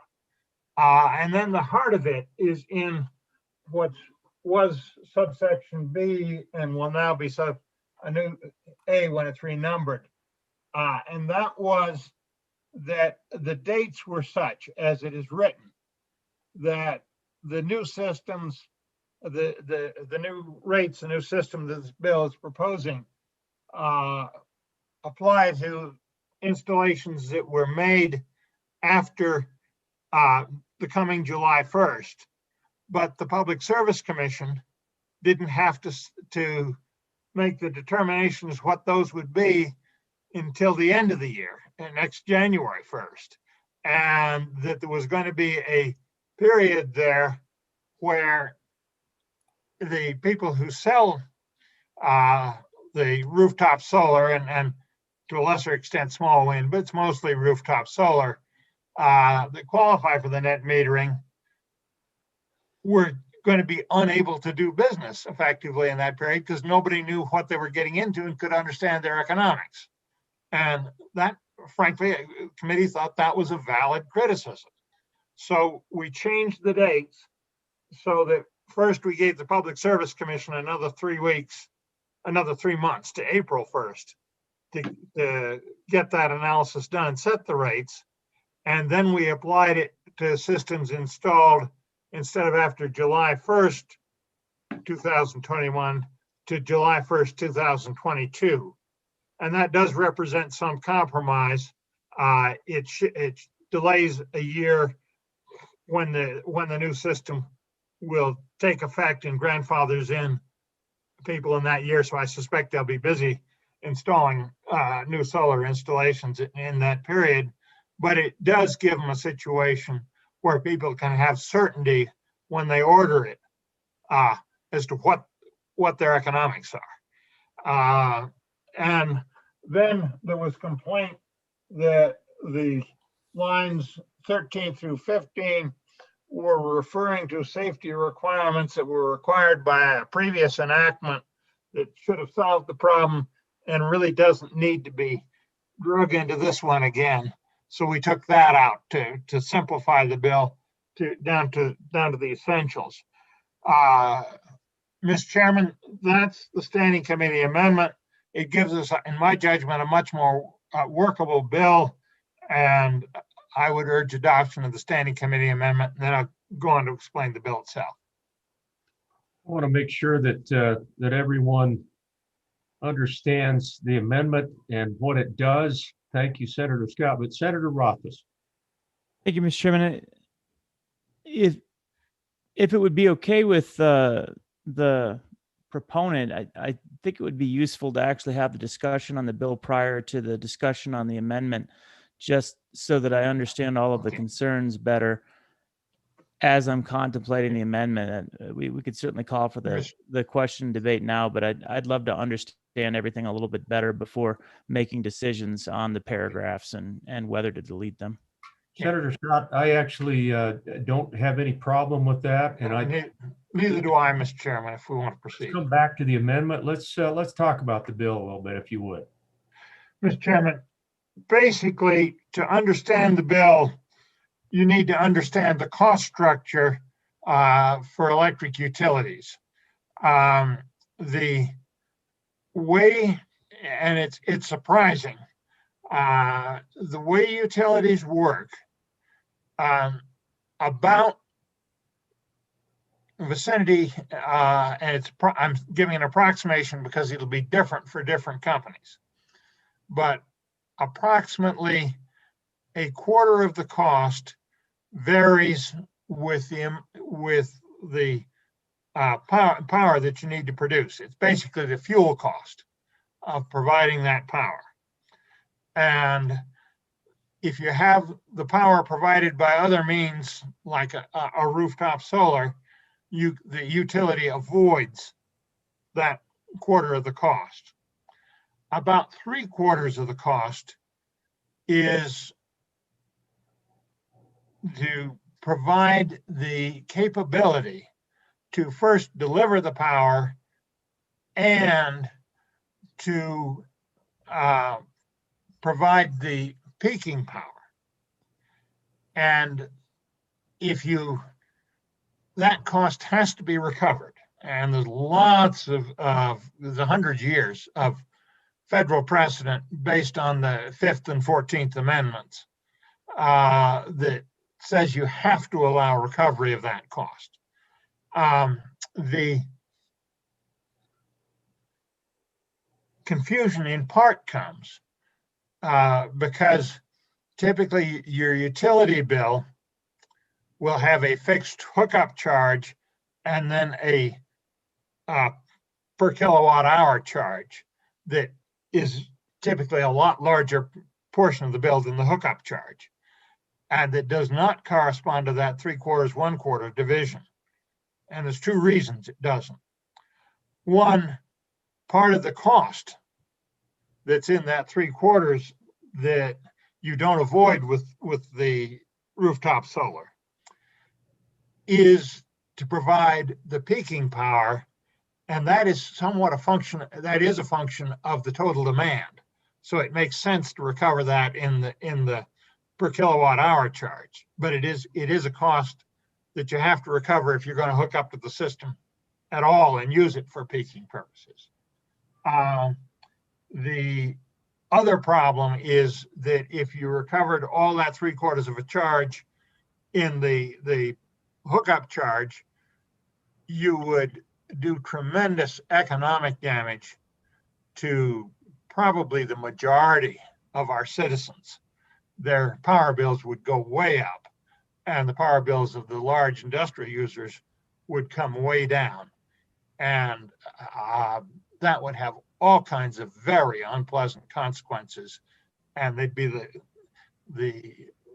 particularly with a senior, like my constituents in the northern part of Casper, where a lot of them are retired on Social Security and a fixed income. That would be a major problem. So the power companies don't do it that way. And if they tried it, which they won't, we'd have to do something about it. But the key understanding here is that having the rooftop solar contributing only gets you out of about 1/4 of the cost, and the other costs have to be recovered. So if you don't change the system to reflect that reality, what you're going to do is, as these things spread, and it hasn't been a problem until recently because there weren't that many of them, and it was essentially a de minimis difference. That's no longer true, and it's getting less true all the time. That if you don't recover, if you allow them to recover the full retail cost, which is what the opponents of this bill would really like to have, what you're going to do is you're going to have all the citizens subsidizing the relatively smaller group that has the wind or rooftop solar that is getting the net metering benefit. And you're going to have very unpleasant consequences particularly for our lower income citizens. Now, I've been using approximations on those figures because it will differ by company, and it will differ over time.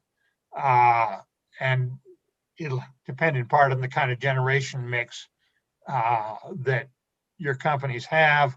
It'll depend on what their actual distribution costs are.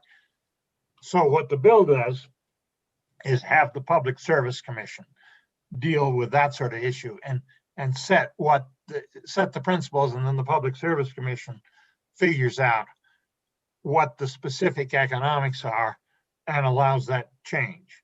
And I would point out, Mr. Chairman, there is a sunset date 10 years out. I think that's very appropriate because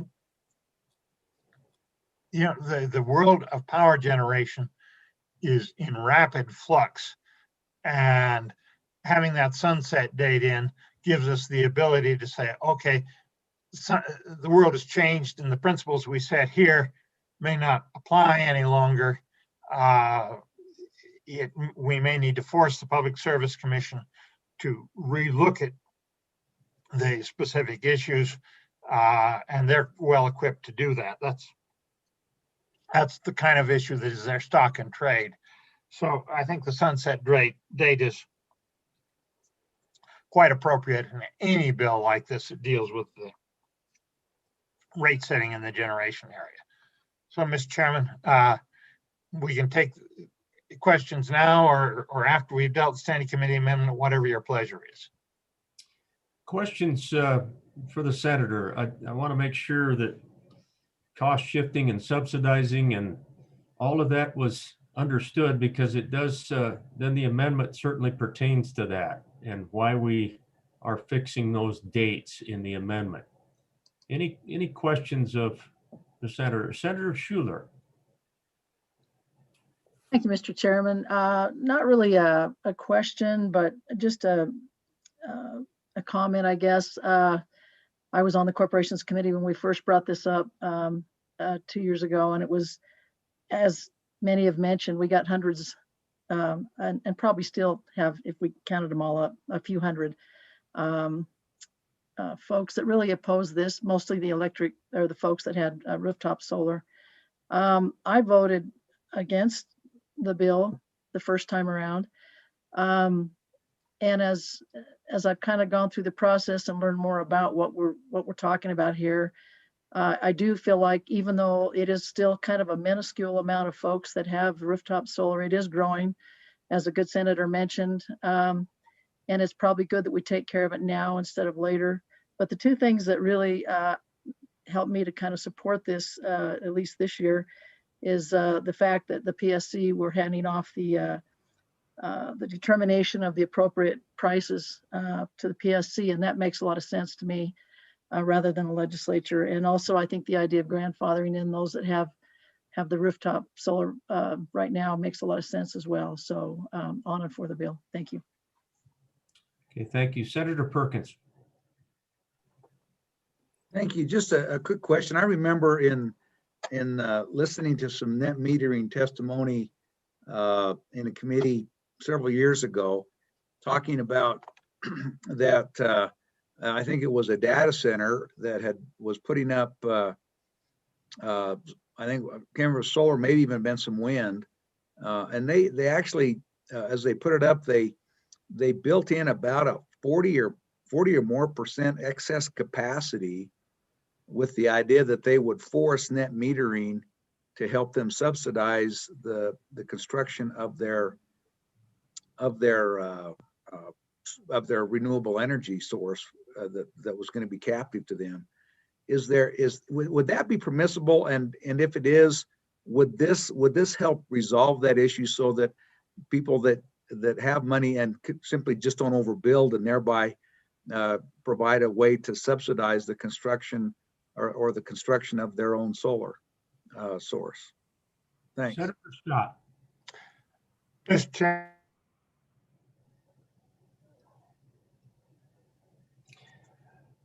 You know, we had the good senator there for quite some time, and now we don't. Senator Scott, you are frozen up right now. And so there you are, you're back. So go ahead, Senator. Mr. Chairman, I don't know what that was, but the subsidized was the right word for him to use, Mr. Chairman, because the problem is that having that excess capacity and applying it to net metering just makes the subsidy that everybody who's not doing net metering pays larger and raises the rates on all your other constituents. The reason for that is that, and solar particularly is a good example, the peak, my understanding, is likely to be a good part of the year after dark, when solar does not provide any power. Now, if they make batteries cheap enough, that's one of the things that might make us eventually change things and have to allow for that. But then you have to do some fancy metering so that you get the timing right, and the issues get pretty complicated. But having the excess capacity just makes the problem worse. It may be profitable for the people putting it in, but it's profitable at the expense of all our other citizens that don't do that, can't afford it. Further questions? Senator Rothfuss. Thank you, Mr. Chairman. I have a couple questions based on that discussion. The first, and regrettably, this is just based on recollection, and I think it was even recollection from the same time as the good former president from Casper, looking at a bill. It was my understanding that there was a limit on the amount of power that was required to be honored through net metering, and that you couldn't create a large megawatt facility and force it back at retail rate, as I understood it. I can't remember what that transition point is, but I was under the impression it was relatively small and was far more similar to what an individual household could produce, as opposed to what, or maybe a ranching operation or an agricultural facility, but certainly not something where you'd be able to recreate. And I'll just stop there and see if it could have changed. So I'm seeing, do I recall that correctly, or has something changed with regard to that? Chairman Driscoll, my apologies. I missed you a moment ago. We're good. I was answering that. I believe that the number is 25 kV is what it's at, which is actually a pretty small facility. And so far, they're all below that, other than one that's owned by the state of Wyoming. They don't know what they're going to do with. They're in violation of their own. But 25 is the number. Thank you. Thank you, Mr. Chairman. Follow up? Please do. And I would suspect that the majority floor leader knows what he's talking about, because I think he knows where that facility is. Senator Rothfuss, go ahead. Thank you, Mr. Chairman. All right, so 25 kilowatt, that's helpful. Relatively smaller. And I guess, so the question I have then is, as we're looking at this, we contemplate the fairness concept, but I guess the question I'd have about the discussion is, you have a multi-state utility that tends to dominate all of the policy that relates to what is and isn't going into the rate base for the customers in the state of Wyoming. And we have almost no control of what does and doesn't, although the PSC does approve those. But it's my understanding then that the concept is that these individuals would be billed effectively for infrastructure that was built in other states that were deemed appropriate for the rate base, because they help the redundancy of the network, even though effectively they're helping the redundancy of the network by adding to a more capacitive grid that can generate some of its own power. How is that compensated for, and was that discussed? Because it seems to me that it's not just the fuel cost that truly goes into it. Senator Driscoll, I'll go to you and then to Senator Scott. Mr. Chairman, thank you. Senator Scott probably can elaborate more. We did go into that, and that's exactly why we went to the PSC is that's when they go through their rate hearings, they do consider all of those factors, and they do it in as a fair way as you can. So really what this bill reaches out to do is to be really truly fair, make it where what they have is a fair amount, but not including a subsidy on it. So I was a little like the good senator from down south that talked about where she was at the start of it. I was the same. I thought this just didn't work. And as you understand the fairness of it, it really truly, when you look at a state off to the west of us that let this get away from them, they just had to totally redo it last year because they had so much went in, and California is at the same, that it really affects their very bottom end ratepayers, those ones that the good senator from Natrona talked about. Someone with a system may be getting several $1,000s a year back, but a $5 a month upcharge or more as we approach 10 or 20% really does affect the very most vulnerable part of our population. And that's what dragged me back into saying, this is what we need. Thank you. Thank you, Senator Driscoll. Senator Scott. Mr. Chairman, that's exactly right. And I would add to it, there is a multi-state agreement for that large utility that essentially shares the large-scale generation among the, I think it's 5 states involved. It has been very much in our interest to belong to that because it gives us access to a lot of cheap hydropower in the Pacific Northwest. That's becoming a lesser part of it. That is in flux, and the Public Service Commission is having to deal with that. But suffice to say, there is an agreed on way of determining how to share those costs, and we bear a share that's basically in proportion to the amount we're using. And that's probably an oversimplification. We've got another expert in the committee that could probably go into a lot more detail than I can, but that is what governs there. So the effect of that is that the net metering customer is being subsidized by everybody else, and it's getting to be enough of them that that's starting to have an effect. Senator Guru. Okay, thank you, Mr. Chairman. And anybody can answer this question. I'm just trying to get a handle on this. I think I'm where my good friend from the southwest part of the state was before she changed her mind. So, okay, we set up a system and we tell everyone and we ask them and we give them tax breaks to set up a way for them to generate their own power to save energy in the global perspective, but then give them the opportunity to sell back the excess that they produce. We do it, we advocate it. We say, we want you to do this. This is good for America and it's good for you. Then people do it for different reasons. One, to make money, one, to get off the grid, one forever. But now at another time in another place, it's become a problem. And so because it's costing us money to provide during the peak times or when their system doesn't work. So now we're going to say we're not going to do it anymore. And my question is, I'm okay all the way to that point, but then we're saying we have to do it because it's costing us more money, going to have to charge more people. What say we to the question, well then, okay, pay for me to take myself off the grid, pay for my system to take it away. Isn't that the logical conclusion that you come to with that? That you would have to pay them back for the system that they produced? Because that's what we're doing. We're doing it the other way. I see everybody shaking their head. So explain it to me, then I'll be enlightened.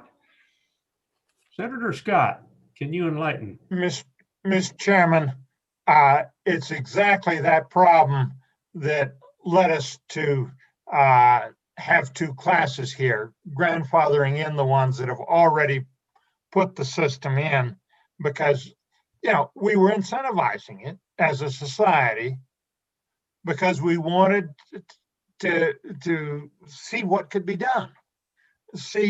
Get enough volume so that the engineering gets done, so the price comes down. So if it's really a good technology, it'll be there. We've succeeded in that. I think there'll probably be some further improvements as time goes on, Mr. Chairman, and you see, this will put pressure on the costs of new solar systems. And there are some potentially in development that could be a lot more efficient. Right now, this is if you're concerned about global warming, the rooftop solar is a relatively inefficient compared to the large scale industrial solar that say you see north of Green River and that development. But we have encouraged it. We've made people a deal. So you got to give them time to recover that investment. The way this is written, it'll be at least 10 years, and then we may have to revisit it. But you'll still they have a claim that is reasonable, that we incentivized them to do something, and we don't want to pull the rug out from under them.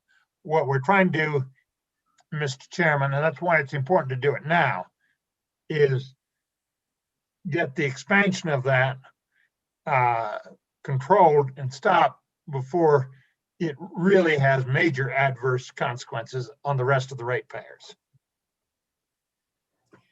Senator Grew, follow up, or are you good? Oh, thank you. No, I'm good for now. Thanks. Further questions? And Senator Nethercott. Thank you, Mr. Chairman. As a good member of the committee that has historically also been a no vote in years past as a result of probably the process associated with the bill, which I believe has resulted in the voluminous emails we've received and intense public comment. I don't think the process has been as transparent as we would hope for the committee in the last couple of years. And I think that's just the nature. There's no one to blame necessarily, but it just is. It just wasn't transparent. And so the public, I think, felt a lack of ability to participate meaningfully and didn't feel like maybe their concerns were heard. And those feelings, I think, were fair. And so I think the voluminous emails that you're receiving on the topic are as a result of that. I have always said over the last few years that the issue does need to be addressed. It's not something that can continue without the legislature providing a solution. I did vote for the bill. I do think that the Public Service Commission is the right agency to what I'm hopeful that can be accomplished, as it is with all utilities or all energy producers, regardless of size, is that fairness will be instituted as part of that regulatory scheme associated with independent solar generators and energy producers, similarly to our large scale utilities, and balancing that with ratepayers. So that's what the Public Services mission is. That is what I believe they can accomplish. And that's what I'm hopeful can happen here, is fairness through that process, and continually asking the legislature to just not do anything or to do too much, because we are not those subject matter experts, I think is inappropriate. So even though there's a lot of heartache, I think, from the stakeholders across this great state concerning this issue, I do think it's the right result for all of us, including them, and that the PSC is the proper agency to do that. And that grandfathering clause, I think, is a protective measure. I'm not sure that's clearly communicated to many of those stakeholders as well, but that's my hope with the bill and why I'm an aye vote, despite some of the legitimate and meaningful concerns from a growing industry in our state at a time when we need to diversify. Senator Rothfuss. Hey, Mr. Chairman, I really appreciate those comments from the chairman of the Judiciary Committee. And one question I guess I have is, are we in enough of a hurry then that we need to pass this in a virtual session year instead of really having more of that in-person public engagement through good committee meetings where we have the opportunity for the public to show up and understand this and to meet with the PSC and dig in a little bit more. I guess the question I would ask is, how many kilowatts total do we have in the state, and how many are we projecting for next year? I understand the idea that it sounds like California ran into trouble. Are we nearing the point where we're about to be in trouble? Senator Nethercott. Mr. Chairman, thank you. And the answer that I believe we heard in testimony in committee was less than 1%. So certainly it's not urgent. However, and I've struggled with the same question myself of putting it off. I'm not sure that the legislature is the best entity to continue to navigate the rising tide on the topic and the political machinations involved with it. And perhaps the PSC through its rulemaking process, who also is required to do public hearings with the Office of Consumer Advocates alongside those interested parties, can really get to the right result faster. Senator Driscoll, you had a comment? I did. Just a little bit of follow-up. I do think there's been adequate testimony on it. This is not the first bite at the apple with corporations on net metering, so it's been up multiple times. I would point out at the last meeting, which is the first one I chaired on it, that every person that wanted to testify was able to testify. We answered and looked at a lot of emails, and it's really a classic question that we run into in the legislature is we have people that are on one side and people on another, and I don't think, regardless of how many more hours of testimony we take, that the people that have the systems in are going to accept an answer that gives them anything other than the higher rate that they get. And the new ones that come in are the opposite. And so when you really look at it, the quicker you deal with these things, the easier they are to deal with. And I think the PSC is an incredibly fair mechanism. They easily can go to contested rate hearings if they need to fix this. So they were very confident that they could work their way through it. The Office of the Consumer Advocate was very adamant that this was a good time to deal with it. So I do think it is a good time, and I think the virtual, we're having a good, honest debate on it, and I think it's the time. Senator Scott, I'm going to go to the president and then on to Senator Cost, but I want to have you sitting on ready to address that amendment that we talked about early on. So let's go to the president. Senator Dockstader. Thank you, Mr. Chairman. In transparency, I serve on a board of directors for a member-owned cooperative out west. And I feel like voting on this represents a large portion of my constituency, so I will. But this is where we stand. We've talked about this many times in our meetings, and we said ultimately we've got a subsidized situation. Are we opposed to it? Not necessarily. We're just looking for a more equitable way in making sure that it's taken care of, because we have a much larger portion of our cooperative that are subsidizing this, and it's been a concern. And so looking at this piece of legislation, we've got our public hearings in place, public service commissions involved, we've got a date in place for protection, and unless we can find somewhere where we protect the bigger picture, the bigger portion of those folks consuming the electricity, I think this bill needs to move forward. Senate File 16, I'll support it. Thank you. Senator Cost, and then I'll come to Senator Hicks after that. Thank you, Mr. Chairman. A couple of things. First of all, in support of the bill, and I guess the question I have to ask, maybe I've missed the point somewhere along the way, is what's the intent of this? Is the intent to basically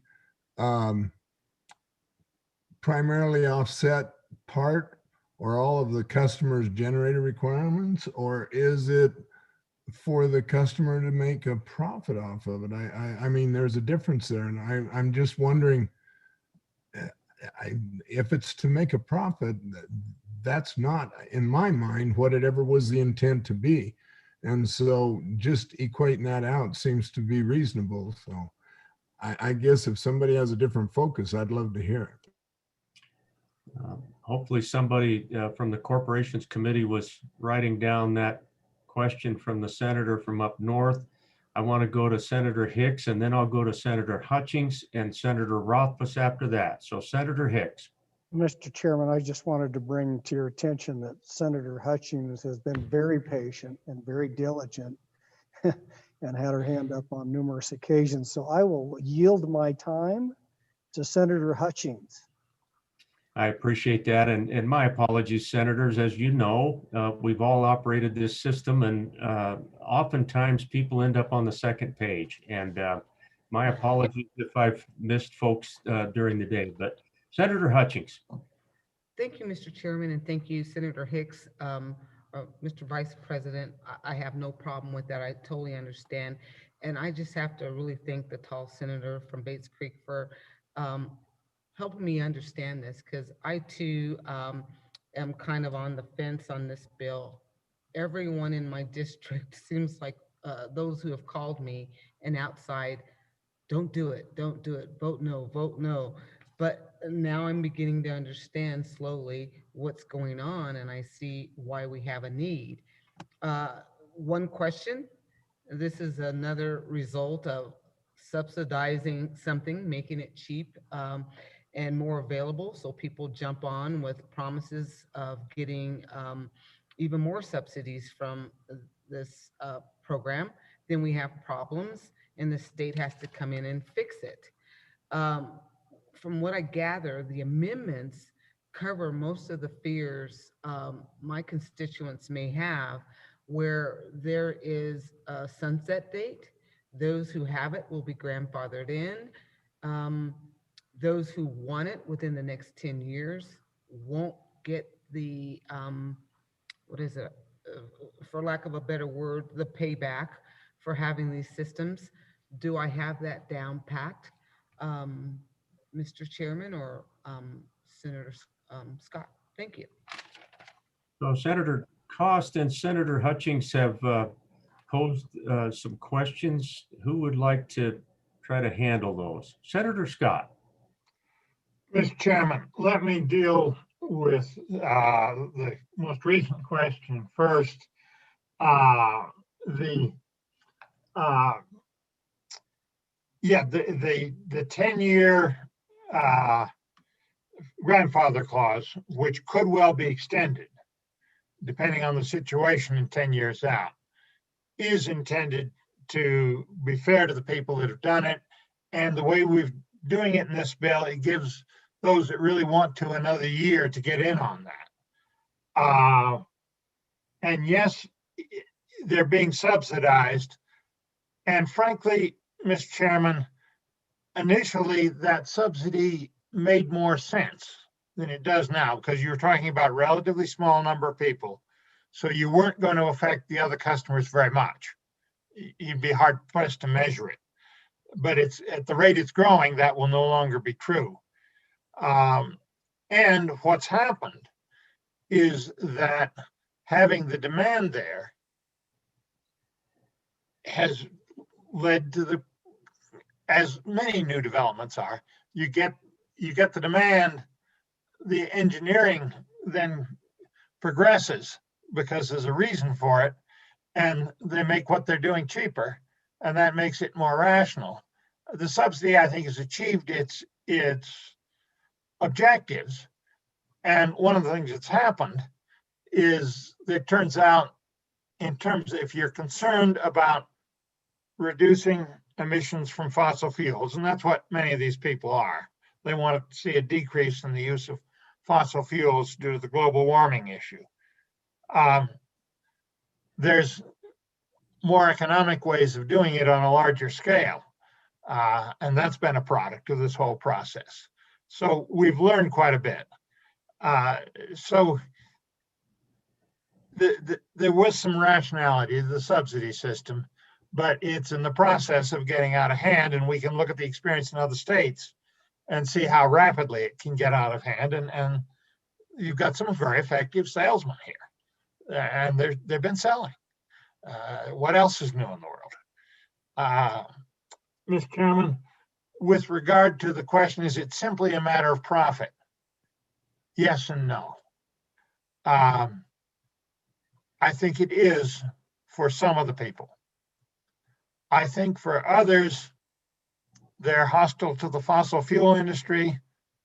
They're very concerned about global warming. And that is probably more of their motivation. And I suspect if this passes and we'll have a business rush for the next year till July 1st, 2022. And then the business will fall off. And I suspect you'll continue to see some installations, even though it won't be near as profitable as it is now. Or maybe the payback period will be a lot longer. And some of that depends on what happens to our electricity, other electricity costs, our fuel costs, and some of it has to do with how much motivation there really is. So I think you'll see going forward after the July 1, 2022 deadline for getting on the current system, you'll see a growth that will continue, but will not be nearly as robust, Mr. Chairman. And I hope that clarifies things. Thank you, Senator. Let's deal with the amendment, Senator. If you have a quick comment on the amendment, and then let's get that on the floor and deal with it. Mr. Chairman, yes, the amendment's been moved. I did explain it. To refresh your memory after all this time, the amendment is really evidence that we listened to the opponents that showed up at the hearings and really provided some very good testimony. And they pointed out that there's just an impossibility in the dates the way it was written, because we put the as of date for the new system in this July 1st, didn't tell people what they were going to get for it for another 6 months. And the amendments cure that particular problem. They also give the PSC a little more time. I hope they won't need it all, but this is complex enough. I thought that was a good idea. But before the old system ends, people will know what the yield on the new system will be, and that'll give people a sound basis for making a judgment. So that's the principal thing the amendment does. The sunset date was already in the bill, Mr. Chairman, and so the guaranteed payback. Thank you, Senator. I was going to come back to Senator Rothfuss, but sensing that his question might deal with the amendment, the floor is yours, Senator Rothfuss. Thank you, Mr. Chairman. I had some general, but I'll do those later. I did have one question on the amendment, and I think the amendment is generally positive, but I do have a question, Mr. Chairman, about my interpretation. It deletes paragraph A, and it's my belief that the justification for that is because it's redundant with the language in paragraph B, which already has a grandfather clause. So I just want to make sure that this amendment does not in any way remove the grandfather clause, that the grandfather clause would still be in place, and that the only thing that changes with regard to the grandfather clause is that that date moves forward in time. So just before I vote on this amendment, let me make sure that's right. Otherwise, I would divide it, but I'm pretty sure it's all good. Senator Scott, can you confirm or Mr. Chairman, he's exactly right. There were some other complaints about the paragraph A too, that basically it was not necessary. But the grandfather clause is still there. You can see it on page 2, lines 17 and 18. That is one of the effects of that sunset date. Okay. Thank you. And Senator Rothfuss, when we get this amendment taken care of, we will come back. So thank you. Okay, we're gonna vote on the amendment. All those in favor of Senator Driscoll's motion to adopt the Standing Committee Amendment number 1 to Senate File 16, please raise your hand to the screen and leave it up for us, please. Okay.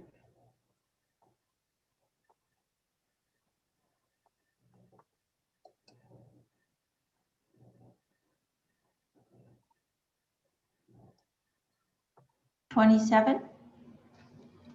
Okay, I don't believe there's any opposed, but any opposed? Okay, that amendment has passed. We're back on the bill, and Senator Rothfuss, you had a question or two. Thank you, Mr. Chairman. I do, and it's one other point of discussion that I'm curious about, and I definitely understand the parity standpoint and the fact that the intent of the committee is to not punish folks that are not net metering relative to those that are doing net metering. In other words, you're trying to protect the consumer. But there's two areas of parity here. Do we put those that are net metering in an equal position with industry, or are they at a disadvantaged position relative to industry? And I think the way this is written puts them at a disadvantaged position relative to industry, which when we want to favor small business, we want to favor independence, we want to favor individual ability to make their own choices. It seems that whatever directive we're giving to the PSC should simultaneously do both, right? Don't punish our subscribers that aren't doing net metering, but don't disadvantage relative to industry our folks that are doing net metering. And what I'm contemplating there, for example, is profit. It's one thing not to subsidize. It's another thing to give industry the ability to take profit and force the person that wants to engage in net metering to pay that profit, which, as I understand the way this is written, would probably be the case. So which parity are we going for? To me, it just seems like we're trying to make sure that we're not requiring the ratepayers to pay more due to the net metering folks, but we're not holding industry effectively accountable based on the directives for their share. And I don't read it as even allowing the PSC to take that into consideration. So my question is, how is this fair to all three sides, if we will? Senator Scott, I'm going to go to you and then back to Senator Hicks. Okay. Mr. Chairman, with regard to industry, the cogeneration by industry, this is really separate from the cogeneration. Basically, the federal law governs that. There was a specific limit that our chairman recited a few moons ago, and that prevents us from getting into some of that. That is governed, as I understand it, by the federal law. Now, industry in terms of the power company, if that's what we're talking about, you have they're a regulated utility. They are entitled to a rate of return and that entitlement is part and parcel of the fact we're regulating their rates and is based on the U.S. Supreme Court's interpretation, in our case, of the 14th Amendment, frankly, the Takings Clause. The precedents go way back into the 1860s and 70s, first established with regard to rate regulation of railroads, but it's been widely applied, applies to insurance rate regulation, applies to utility regulation. And most of those cases have been not on recovery of costs, but what was the reasonable rate of return that had to be allowed. And rate of return you can translate into profit on the investment that these large utilities make. And that is, frankly, governed by those legal precedents. The Public Service Commission is well aware of them, and it is probably changing the fundamentals there are beyond the constitutional reach of a state legislature. They're based on sound constitutional principles that have lots of precedent behind them. Senator Scott, I just want to acknowledge that I have missed Senator Kolb a couple of times, and my apologies to him. I want to come back to Senator Kolb as soon as I go to Senator Hicks, but first follow up for Senator Rothfuss. Thank you, Mr. Chairman, for the follow-up. Yeah, I understand the legal concepts behind the requirement for the rate of return. The question I have is with regard to including a requirement for rate of return on behalf of only one party. If you've got a net metering situation, it's hard to justify why the net metering individual, this Wyoming citizen that wants to have their own solar roof panel is also going to have to pay into the rate of return for a relatively monopolistic public power source, and why it's their obligation to cost share a rate of return. And the rate of return is, of course, as I understand it, and please somebody correct me if I'm wrong, the good senator from Fremont County, for example, if I'm missing this, but I feel as though a rate of return is also available on the infrastructure that's being excluded from what is allowed to be recouped by the net metering party. In other words, the grid itself incorporates a rate of return, as I understand it, for the builder of the grid, which is the public utility.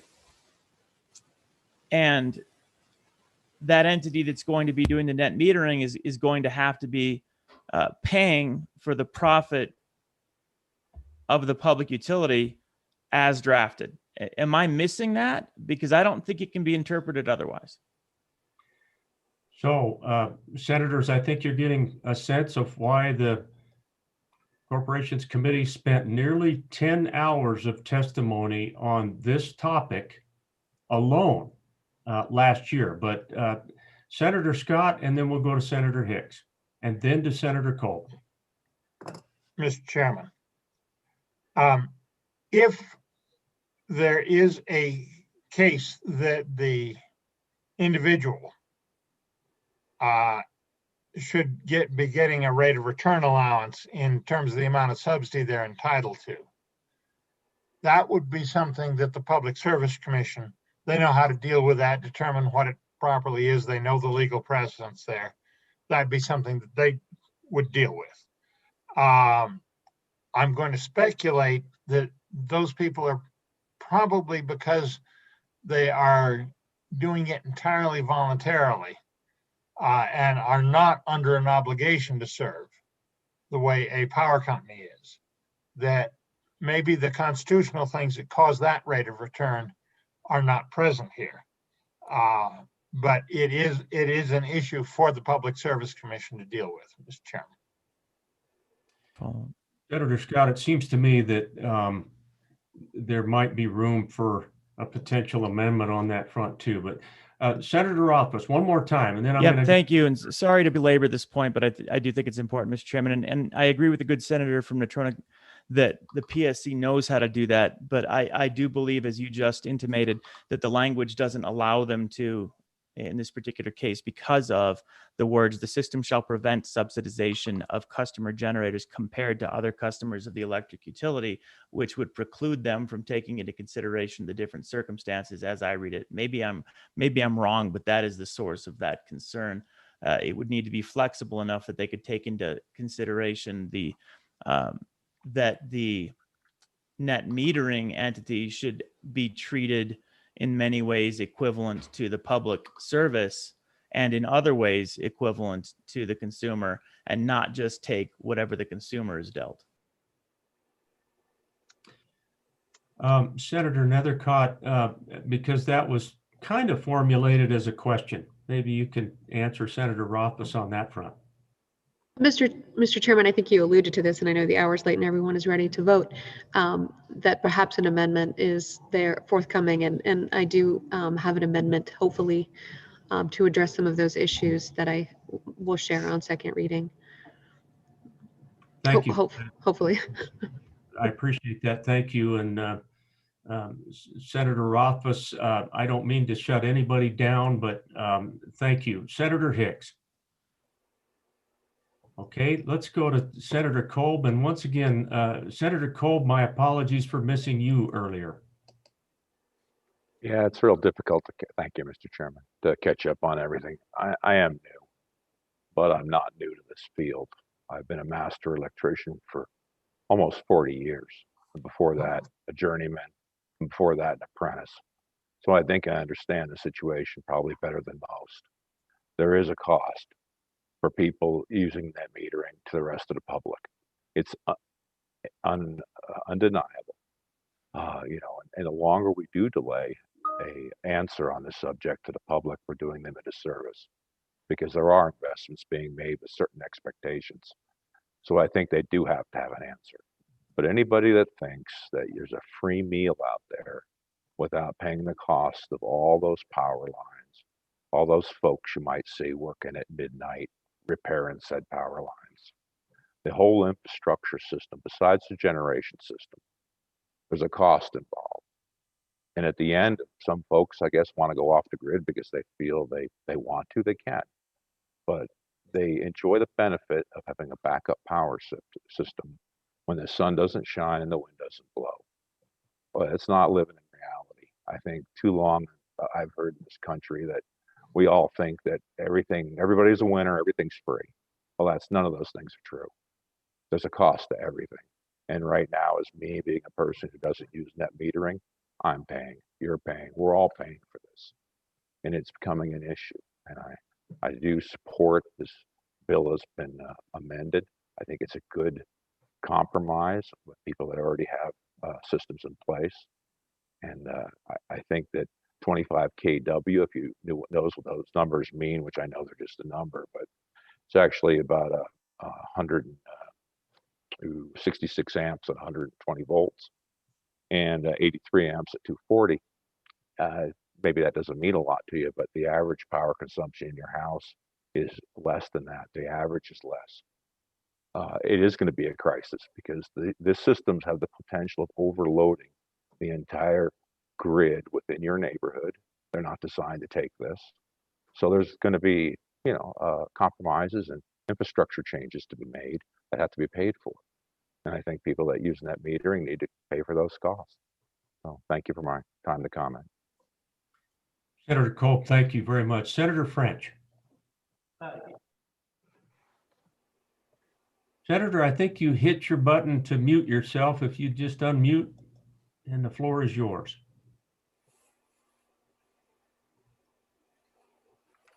Yeah, Mr. Chairman, I'd like to muddy the waters here at this time. If this bill goes into effect in a year's time, just kind of speaking as myself as an example, and you can't net meter back. I have like 4 major irrigation pumps and big electric motors, and I have a substantial electric bill every summer. Well, when I irrigate and when the canal's in the summer, there's really not much wind in our area up in Park County where I'm at. So if I was to put up a windmill, could I, once this goes into effect, the only time I could generate revenue would have to be a net metering back is in the wintertime when I'm not using the pumps. They're sitting there. So can somebody, I guess, help me? So if I did that after this bill went into effect in a year's time, does that say I could not net meter in the winter to help offset the cost of my major pumps in the summer? Senator Driscoll. Mr. Chairman, thank you. The answer is pretty easy on that. Is your irrigation systems are above the allowed amount that's in this bill. And so this bill has no effect on what you would be doing on your irrigation systems at all. So, it's when you start getting into those bigger horsepowers, this doesn't address that at all. So you're correct, it muddies a little bit, but it really really isn't applicable under this bill. Thank you. Are we nearing the time when we would call for the question on this bill tonight?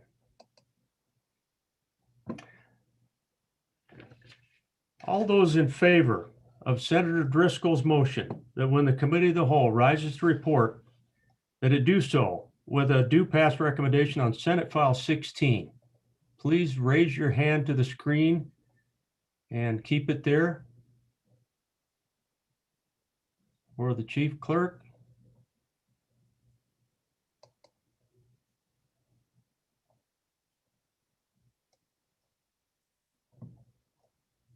$17. Thank you. Those opposed, please raise your hand and keep it to the screen.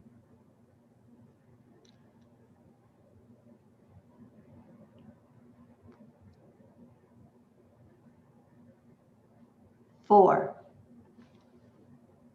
I have that same vote, Madam Clerk, Chief Clerk. And so, Chief Clerk, Chief Clerk. Chief Clerk, Senator Hutchings, did you have a question? I'm just going to change my no to an aye.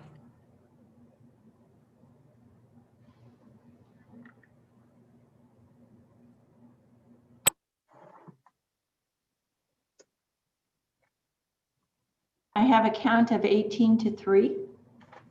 Okay, thank you, Madam Chief Clerk. Senate File 16 has passed committee of the whole. Much more that we can talk about in the next couple of readings. But Senator Driscoll, Mr. Majority Floor Leader. Mr. Chairman, I'm here to make all of you happy. Mr. Chairman, I move the committee of the whole rise and report.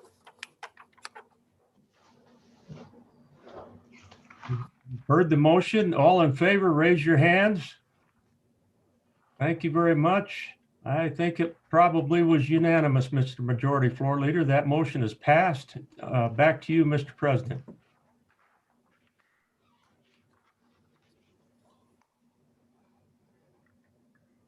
Thank you.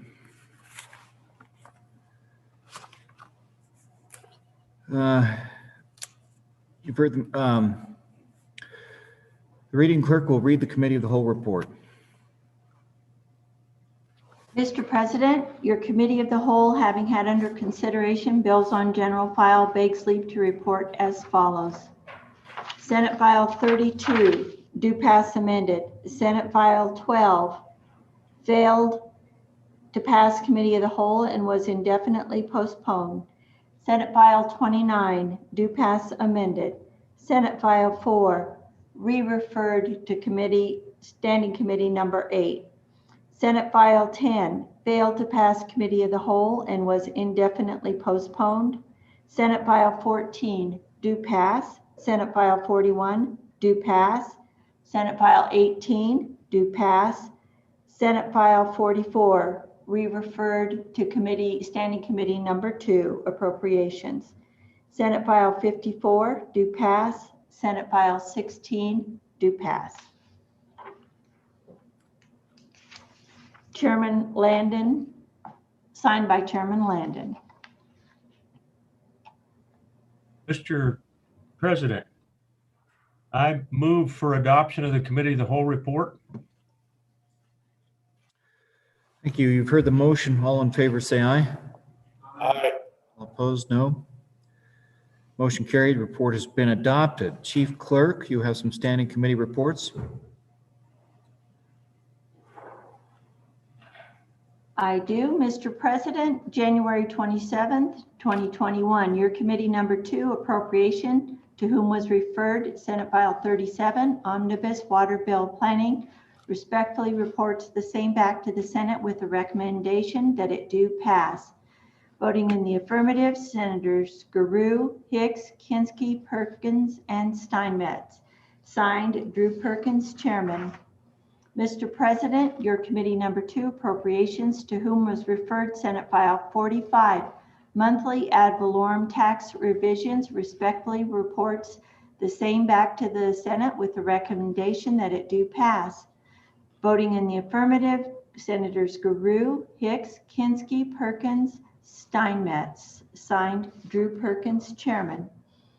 Mr. President, your committee number 2, Appropriations, to whom was referred Senate File 60, Monthly Ad Valorem Tax Revisions 2, respectfully reports same back to the Senate with a recommendation that it do pass.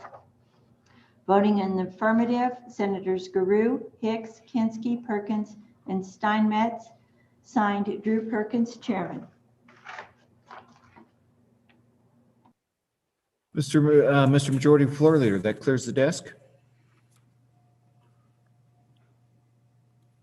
Mr. President, I move that we stand adjourned until 8:30 a.m. Thursday, January 28th. Before we take the vote, are there any announcements? Any announcements? Oh, Senator Perkins. Go ahead. Thank you.